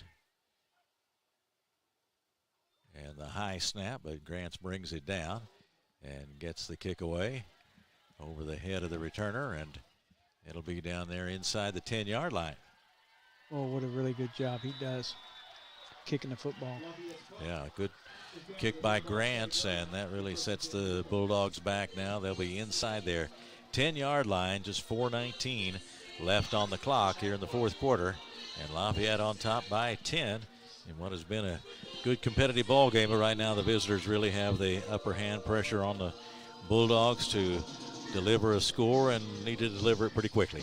I've never kicked the ball in a competitive game, but it's got to be hard to catch that bad snap and kick the ball that well.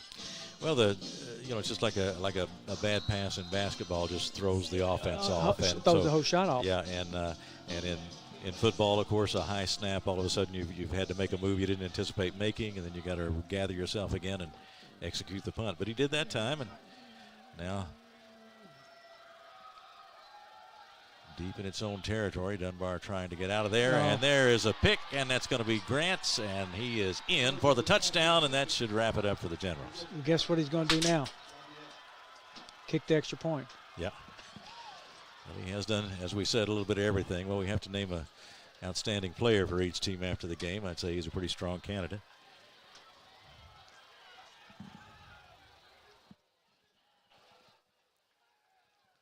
That makes it 30-14 with 4:11 to go.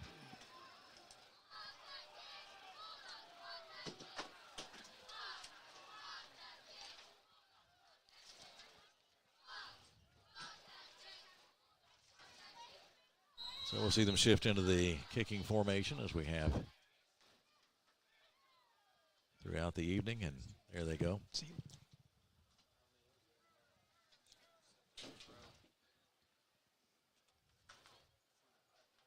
Locklear to hold, and Grants to kick the extra point after Grant scored the touchdown. And he does kick the extra point successfully, and that makes it 31-14 with 4:09 to go in the game. And we will take a break and be back for more fourth quarter action from Dunbar in just a moment here on Glycod. Central Kentucky Driving School is raising the bar in driver education because the safety of their students is too important for anything less. Offering driver training for teens and adults, Central Kentucky Driving School will equip you with the skills needed to become a safe and confident driver. A proud community partner, Central Kentucky Driving School invests in their students and families and guides you every step of the way. For more information, give them a call at 859-538-7775 or visit drivecky.com. You're watching Central Kentucky High School football on Glycod. Back at Paul Lawrence Dunbar High School, and now a decisive lead for Lafayette at 31-14 with 4:09 to go. We mentioned Dunbar was under pressure to deliver something and just let the throw go, and too many defenders around. Yeah, that was he was back deep on. He was probably on his goal line, and he threw that ball, and there was like 4 defenders there. One of the 3 or 4 could pick that one off.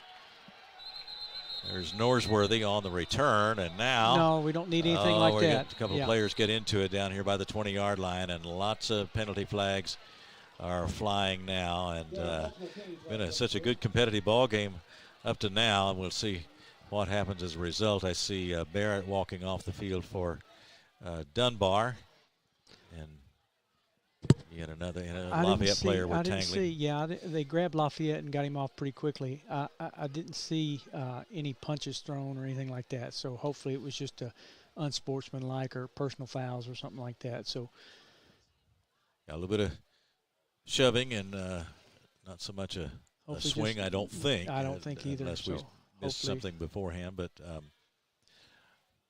obviously tempers flared there for a minute, and now things have settled down a bit, but this officiating crew is going to have to talk that one over and decide what the proper action is here with 4:01 to go. Let's make sure his hand doesn't go up in the air like a thumb backwards. Offsetting personal foul. Good. Personal foul on Dunbar. Good. Personal foul on Lafayette. During the return, we have holding on Dunbar. 10-yard penalty from the end of the run. Yeah, we'll take that. That's good. Good news. Right. And you heard that offensive or offsetting penalties on the personal fouls, but then also a holding call on Dunbar during the run. So he stepped back on the field, the quarterback for Dunbar, as they trail by 17. Of course, had they broken a kickoff return, that would have put them at least to some extent back into it. So as it is, though, they're on the 20-yard line. Well, the bad thing about it is it brought it back, Keith, with that hold. They could have. Yeah. Yep. Come on, Darryl.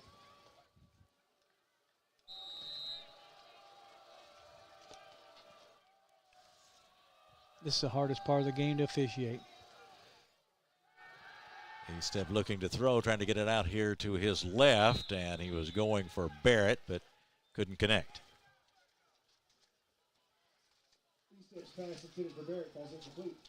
At this point in the game, you just try to get an easy throw for this quarterback because you've put him in a really difficult, not you, but Lafayette's put him in a really difficult spot to complete a pass. So, I mean, they're pressuring him with the defensive line and bringing pressure. So maybe a swing pass or something like that, give it 24 on a swing. 2nd and 10 from the 20 for the Bulldogs. This time a quick pass out to his right. He was under some pressure when he let that one go. And that was just a 5-yard out. Here's a look at next week's schedule on Glycod. Regular season finales. Manual at Mail, a 7 o'clock game over in the Louisville area. East Jessamine at Lafayette. Looking forward to seeing that one next week, a 7:30 start. Also 7:30 starts for these games. Douglas at Boyle County and Oldham County at North Oldham. So check glycod.com and follow your favorite Central Kentucky high school team or Louisville area team. Keith, you're a baseball guy. Who you got in the World Series? Well, that's going to be a good World Series, I think. Sure you got the superstar representation on both teams. Here's Eastep going outside, and that one's picked off, and that's going to be a touchdown. Number 8, I believe. Jackson Stevens with the pick and the score, and now Lafayette has blown it open here with a couple of pick sixes in the fourth quarter. That one comes with 3:45 to go. Make it 37-14. We'll see Grant's back out there in a moment to try the extra point. So Dunbar, not a team really positioned to make a come-from-behind effort once the margin gets fairly large, and just not enough to put together quick scores. They need some time for a sustained drive, and they just have a hard time in these situations, it seems. Yeah, that was a little hitch route right there, and he obviously didn't see that play very well because that guy he had press coverage on him and he wasn't open from the snap. So probably should have just eaten that ball or thrown it over top of his head and put it up in the bleachers. So the pick six makes it 37-14. There will be a penalty assessed against Lafayette on the kickoff, an unsportsmanlike conduct penalty on the Generals following the touchdown. So the touchdown stands, of course, but now we'll see the extra point try, and Lafayette leading 37-14. If you just look at the score later tonight or tomorrow, you would think it was a blowout game, and while that may be reflected in the final score, it was certainly very, very competitive for much of the night. No, you take the third quarter stats and look at them, and it's almost even. That's the bad thing about the final score is these third quarter stats are you could look at this and say who's winning the game. So 38-14 is the score, 3:42 to go in this fourth quarter. And Gary, you mentioned the World Series a moment ago, and I think if I had to make a pick, I'd pick the Dodgers. They have come through some adversity with some injuries, and but they. That's a really good team from top to bottom. Of course, the Yankees are too. Should be a good competitive series and one that's fun to watch.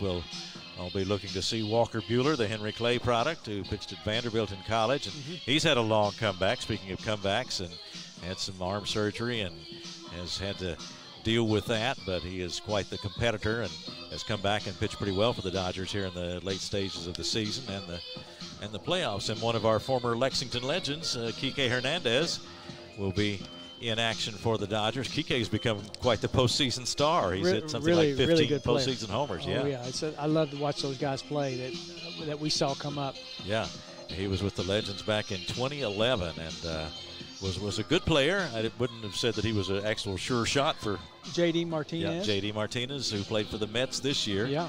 Has over 300 Major League home runs. He was a Dodger as recently as last year. I love So J.D. there have been some good ones come through, and it is fun to watch those guys as they progressed. And in Kike's case, a good long Major League career, plays a lot of different positions, and what a clutch hitter in postseason play. A little football to finish up here tonight as the kick from Grants is taken at the 29 to the 30 and then to the 40-yard line and down at the 41-yard line. That's where Dunbar will take over.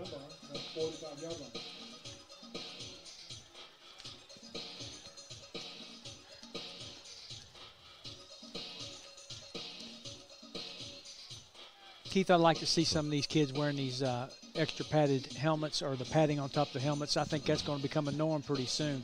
I see one of the linemen out there wearing them now. You see him in preseason in the NFL.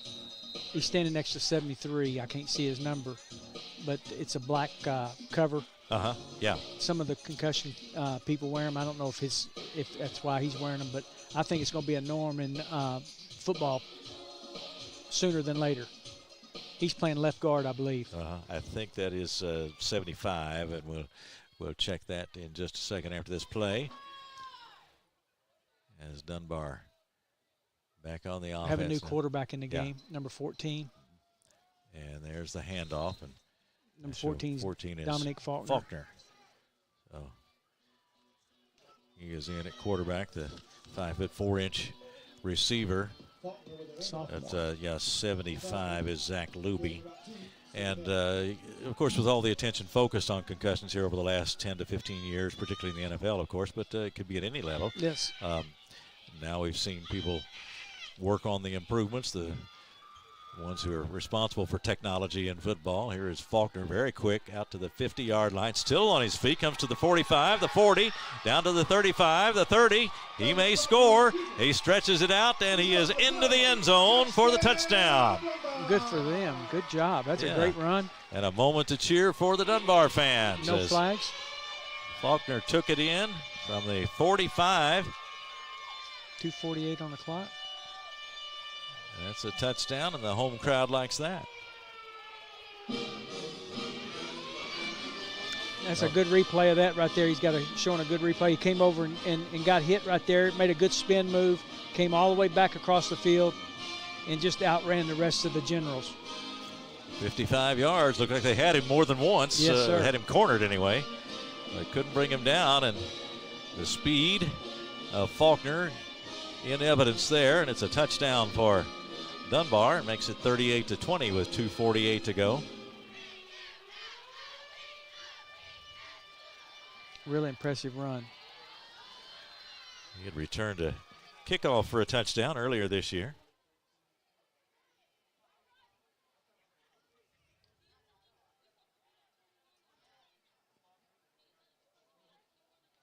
Here's the snap, and he's going to take off with it around the right side. Now he's going to throw and into the end zone, and it is good.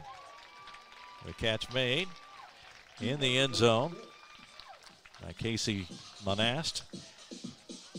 And we will take a break here, and following the touchdown, 38-22 the score following the two-point conversion. 2:42 to go. We'll be right back on Glycon. The road, call Martin's Peterbilt Mobile Service. Our 24/7 commercial roadside service, truck and trailer repair, and warranty service will have you back on the road in no time. Call us 24 hours a day, 7 days a week. Martin's Peterbilt, keeping you rolling. Glycon on YouTube is Kentuckiana's fastest growing high school sports video site. When you click to subscribe, don't forget to tap the bell and be notified of our upcoming live broadcasts and other unique video content. Subscribe for free now at youtube.com/Glycon. You're watching Central Kentucky High School Football on Glycon.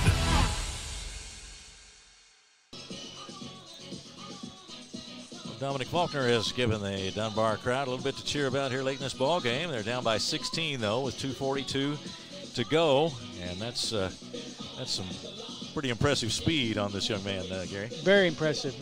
No quitting that Dunbar bunch. They came out and they just put a drive together, and they're 38-22. 2 minutes to go. There's more time on the clock. They have a pretty good offensive run with that bunch.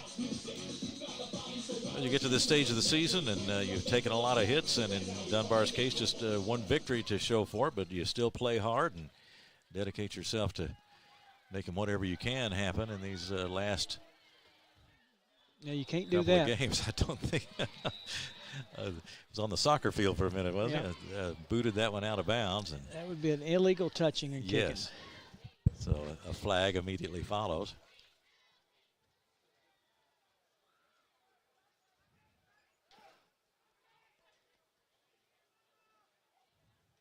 So we'll see the officials confer, and Daryl doesn't get this one every day. Yeah.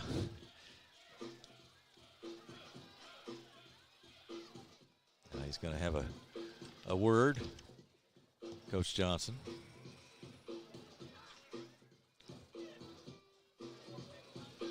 Illegal kicking, re-kick. 5-yard penalty, re-kick. So they will re-kick.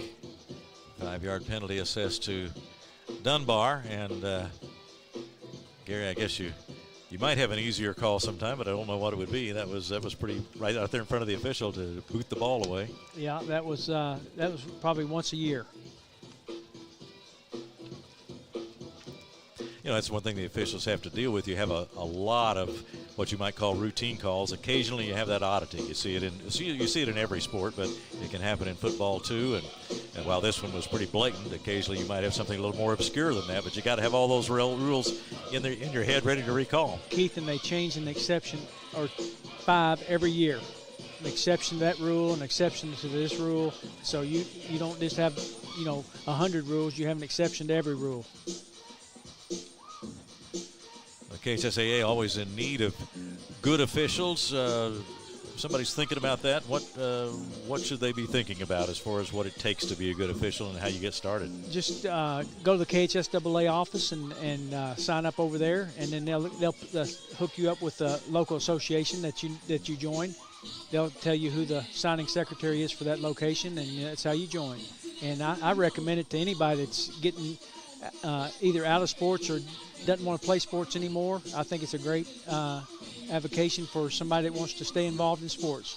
You still have you're contributing a great deal, and you also have a little bit of game night excitement for yourself. You're still involved, and a little bit of income. Yeah, if you work on a Saturday afternoon, you can work 5 or 6 games, youth games, or you can work a JV game and a varsity game of high school sports at night. It's a good income. The short kick corralled by Lafayette. I think that might have been Stevens up there, Harrison Stevens. And so the Generals will have it. And so Lafayette will retain possession. But, the staffing of games is sometimes a challenge, and so good officials are needed. And if you've been thinking about it, check into it. And even if you're not good, we'll teach you to be good. They can teach you to be good. Yeah. As long as you have an interest, we'll teach you to be good. And Gary, of course, how many years did you officiate? I had over 35 years of college basketball experience. Yeah.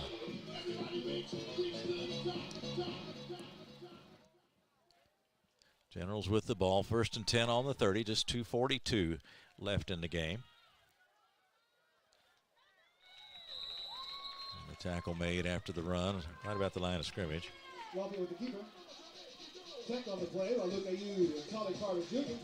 Good Kondo job. is in there. Yeah, good job by backup. Dunbar. They really did a good job collapsing on the ball. Giovannis Kondo, wearing 15 for Lafayette, is in there now. Yeah, I think he started the year at quarterback. 6'1", 190, and he is a junior. Right-handed quarterback, throws the ball pretty well. Waiting for the snap. Of course, the General's in absolutely no hurry at this point. He turns and hands off to his running back, Harrison Stevens. Turns the corner, gets around there to the 40 and the 50.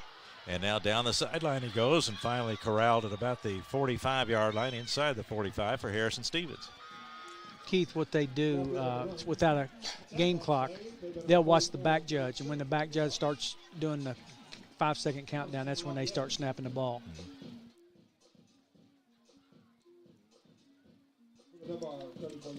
I'll be glad when they put the clock in all the high schools, but it costs a lot of money to do that. So he won't snap it until he sees the back judge start his count up in the air. Yeah.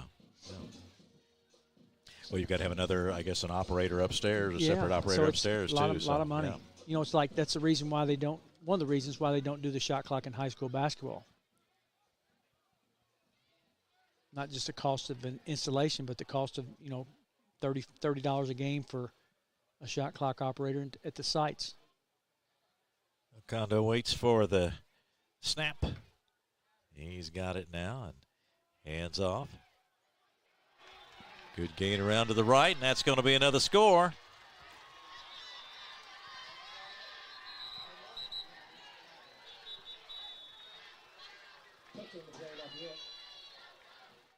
He threw a flag over there, I believe. Yeah, there was a flag, so we'll see if that's going to come back. Yes, sir. That was illegal formation, Lafayette, too many men in the backfield. Stevens, Jackson Stevens, who took it around the right side. That's 6 on the line. You can have 8 or 9 on the line, but you can't have 6.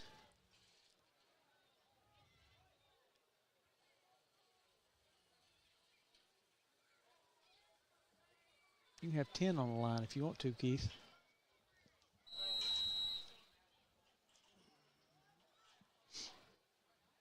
Well, those are the kinds of things that are going to, that's why I guess you're saying that this time of the game is sometimes difficult, challenging for the officials. Yeah, especially when they start substituting. Yeah, got a lot of players who don't have a lot of playing time. Uh-huh. Kondo with. See, they're moving around. And he is going to take a knee. Take a knee. Which they should have done 2 plays ago, maybe. Down to 37 seconds and the clock running. Lafayette about to wrap up a 38-22 victory.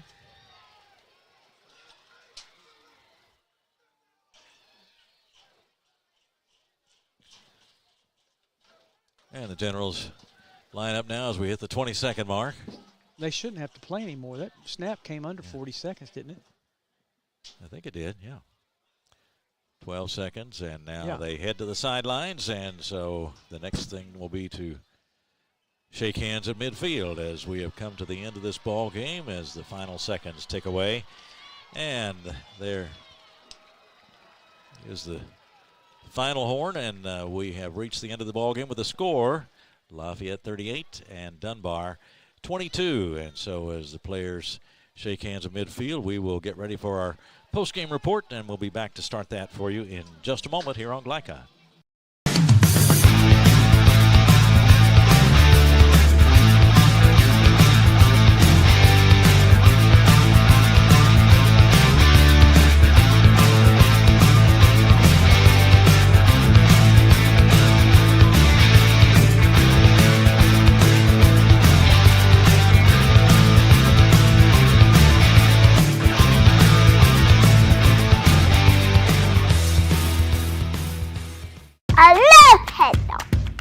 Children love Head Start, and you will too. Community Action Council's prep academies are hiring now. Head Start is an early childhood education program for children from birth to age 5. Help us give more children the Head Start advantage. Teacher, what are you waiting for? Join our team of dedicated education professionals. Apply online today at comaction.org. What are you waiting for? People want to define Gen Z, but that's our job. I wait tables, but last week I built a field hospital. I put out a forest fire. I stopped 1,000 attackers. And a natural disaster. I've saved lives. And led a team on patrol. I serve. Well, I go to school full-time. While I work full-time. The greater the challenge, the stronger we become.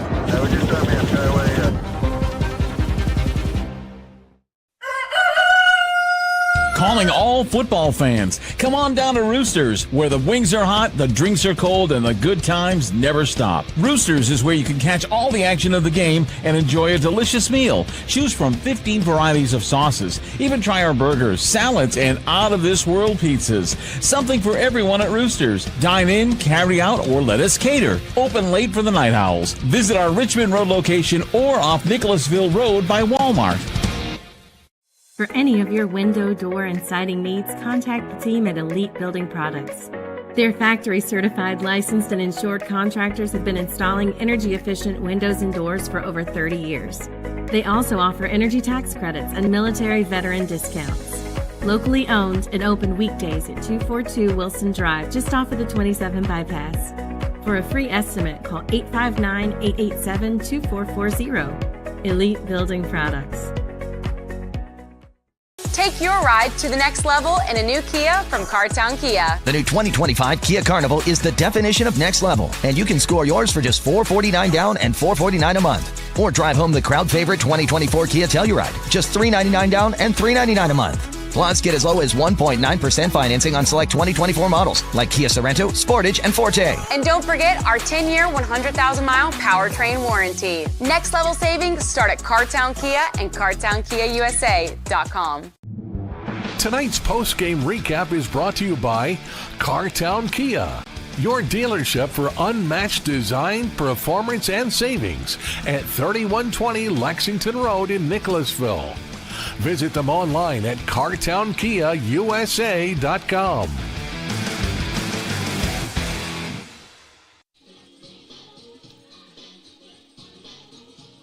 Back at Paul Lawrence Dunbar High School, 38-22 was the final as Lafayette wins it tonight over the Dunbar Bulldogs. And we'll remind you again that the scoreboard is presented by Community Action Council, helping people, changing lives, and helping you keep up with the scores throughout the evening here on Glycod. Again, a reminder that you can check glycod.com and check out the videos on the YouTube channel and see a lot of great high school football from around central Kentucky, the Louisville area, Oldham County, and even southern Indiana as well.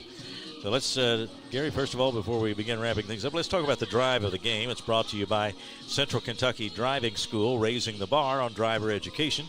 To sign up or for more information, visit drivecky.com. And we were focusing on the drive just before halftime that allowed Lafayette to tie this game because Dunbar had taken a lead there in the first half, and so the Generals got back in and went into the locker room tied at halftime, which changes your outlook toward the second half. But that was a nice, well-executed drive, and Tristan Taylor capped it off. Yeah, we talked about keeping it as a one-possession game and not going anything above that, and Lafayette did their job right before the half. I believe they scored with 1 minute and 33 seconds to go in the half.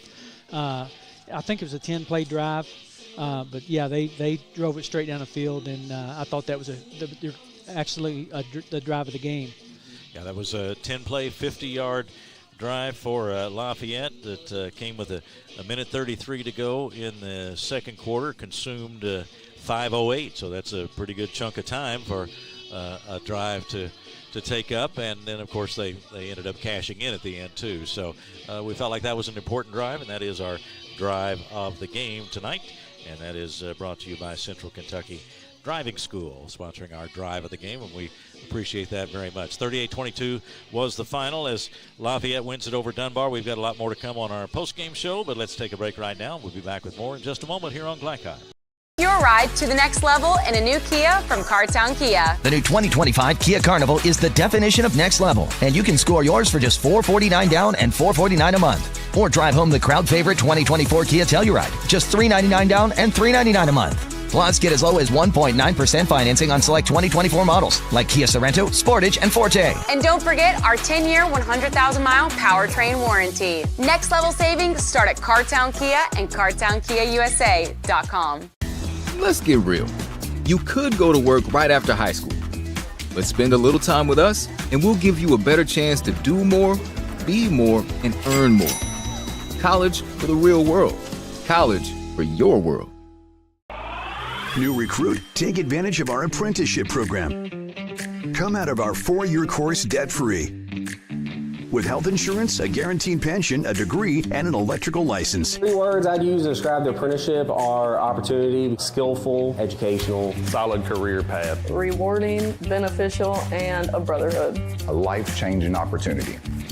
The cost of school is free. All your books are paid for. You go to school once every 2 weeks.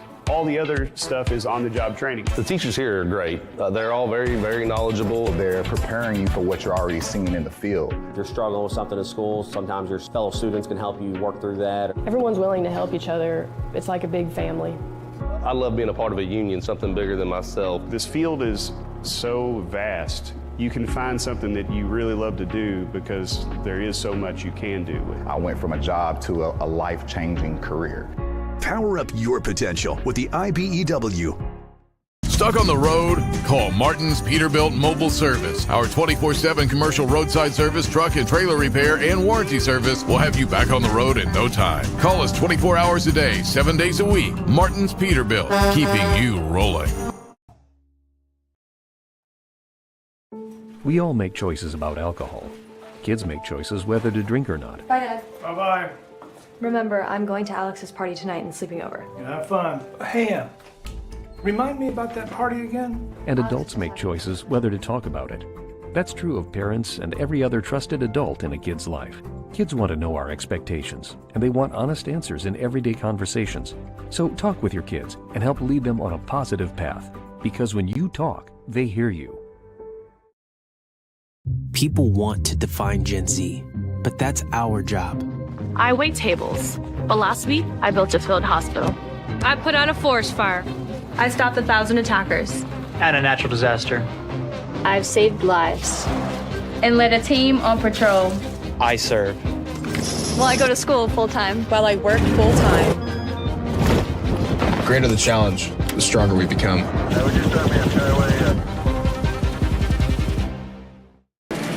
This segment of tonight's game is brought to you by the Kentucky Army National Guard. Serve your country while going to school or work full-time. Find your fit at nationalguard.com. Okay.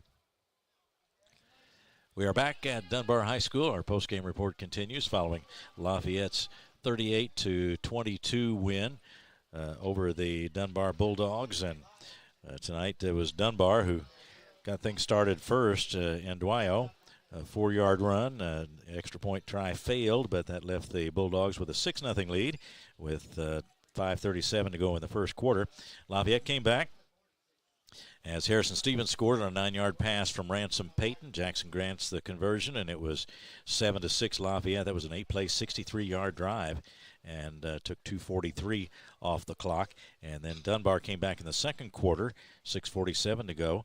5-yard touchdown run by Mafuta and Norsworthy with the 2-point conversion, and that made it a 10-play, 70-yard drive, taking 4:18 off the clock, and the Bulldogs had the lead at that point, 14-7. We mentioned our drive of the game, a 10-play, 50-yard drive late in the second quarter by Lafayette with Tristan Taylor, a 3-yard run for the score. Jackson grants the extra point, and we went to halftime tied 14-14.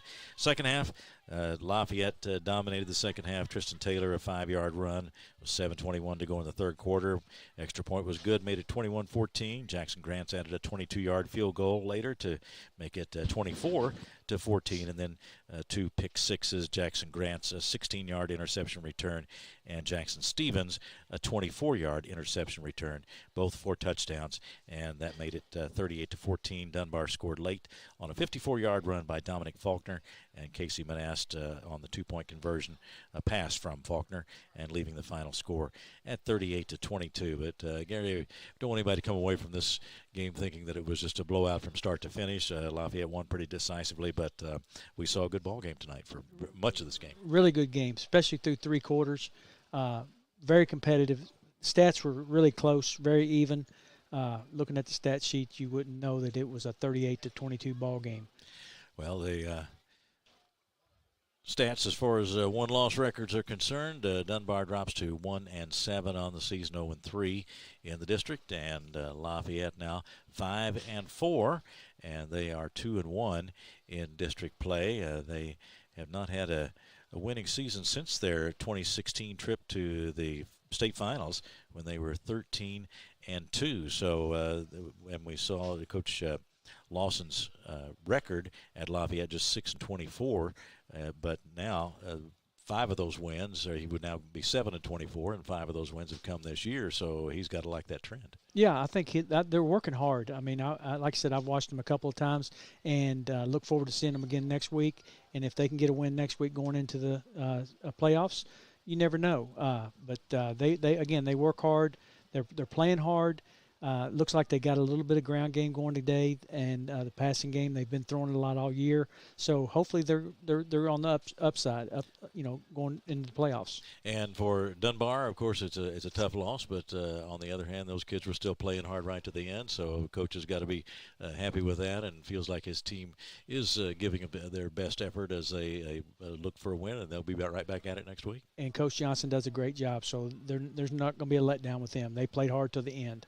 Some of the individual stars in tonight's game, we mentioned Nduwayo and Faulkner for Dunbar, and Tristan Taylor. We'll have our players of the game coming up in just a few moments. But the receiving tonight, well, first let's talk about Ransom Payton's passing, 15 for 24 tonight, 161 yards, and a long gain of 36. And he found 4 different receivers tonight. Tristan Taylor leading the way, but good job by the senior quarterback. I thought he did a good job. I thought he was pretty poised in the pocket. I thought he rolled out well. I like when they get him outside the pocket. I think when he gets his feet moving a little bit, he throws the ball a little bit better than when he keeps his feet still and kind of, he flat-footed. I don't think he throws it that well. The defensive stats, we don't mention those too often, but probably should, that Matthew Harden of Lafayette had 8 tackles tonight, and Caleb Monroe, 5.5 credited, including 1 tackle for loss tonight. Harden also had a tackle for loss for Lafayette. Caleb Monroe of Dunbar, 5.5 tackles and 1 tackle for loss on the Dunbar defense. So the most important number, of course, the Lafayette winning it by a score of 38-22 to get the win over Dunbar tonight. We'll take a break and come back, have our most outstanding players of the game, and then say goodnight from Dunbar. We'll be right back on Glycod. Research has shown high school sports to be a great community influence. Join scores of local businesses that have partnered with Glycod in sponsoring live, hometown-oriented sports programming on our video and social media platforms. For more information, email info@glycod.com. Home of excellent service, support, and satisfaction, Lexington Outdoor Power Equipment is your one-stop mower shop. Family owned since 1985, Lexington Outdoor offers top brands like Husqvarna, Toro, Grasshopper, and Echo. Plus, free pickup and delivery. Located just 2 miles west of Douglas High School, they're open weekdays and most Saturday mornings. For more info, stop in or visit their website at lexoutdoorpower.com. Lexington Outdoor Power Equipment, the right equipment for the right job.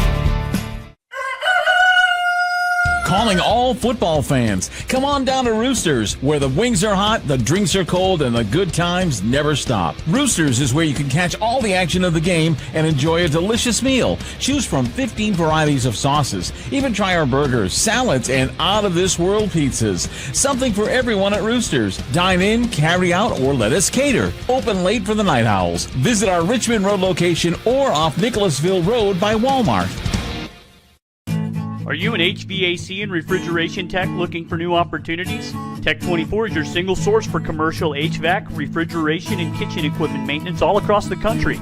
We have exciting career opportunities with great pay and benefits in your area. To learn more, contact Brad at 864-549-8344 and check us out on the web at mytech24.com. 864-549-8344. A new year means next level math, but even the best teachers can't always provide the personal attention each child needs. Magnesium has a solution to help any student excel. Our caring, highly trained instructors use a range of teaching modes that ensure true foundational understanding. We're not about rote memorization. The Magnesium method develops the critical thinking and problem-solving skills they need to succeed, with the option to learn face-to-face online at home or face-to-face at one of our 1,000 neighborhood learning centers. Magnesium, we're changing lives through math. Let's get real. With us, you'll get a great education that can lead to a great career faster. Even better, you won't end up with crippling debt. College for the real world. College for your world. For any of your window, door, and siding needs, contact the team at Elite Building Products. Their factory-certified, licensed, and insured contractors have been installing energy-efficient windows and doors for over 30 years. They also offer energy tax credits and military veteran discounts. Locally owned and open weekdays at 242 Wilson Drive, just off of the 27 bypass. For a free estimate, call 859-887-2440. Elite Building Products. You're watching Central Kentucky High School Football on Glycod. We're back to wrap things up from Dunbar High School tonight, where Lafayette has put a 38-22 victory on the board. Keith Elkins, Gary Durbin here with you tonight. And Gary, let's take a look at our most outstanding players. The most outstanding players are presented by Elite Building Products, locally owned and offering an outstanding selection of windows, doors, and siding. Stop in at 242 Wilson Drive in Nicholasville or visit them at elitekentucky.com. And first for the winning Lafayette Generals tonight. A lot of good games on the side of the Generals, but we thought Tristan Taylor was particularly outstanding. Yeah, Tristan ended up with 67 yards receiving on 5 catches. And then on the running side, he had 8 carries for 57 yards. So 6 yards a carry, and that's pretty good. If he give it to him a little bit more, I believe he'd have a lot more. That's the way I added up. Well, you know, they use him at those different positions, and he seems to adapt well, and he also seems to, I guess you'd say, know the playbook pretty well too, because he's got to adapt from one to the other, and seems to do it very, very easily. What I was impressed with is his balance. You know, he's got really good balance and sees the field well, and that's what I think if they can get more plays for him and get him more attempts, I think that's the key to Lafayette's success. And he is definitely a big play type of player. He can break one at any time. Absolutely. Yeah. On the Dunbar side, Pacifique Nduayo had a good game for the Bulldogs. We talked about his build, his strength, and his ability to run the football, and that's a big part of what they do. Yeah, 22 attempts on 106 yards.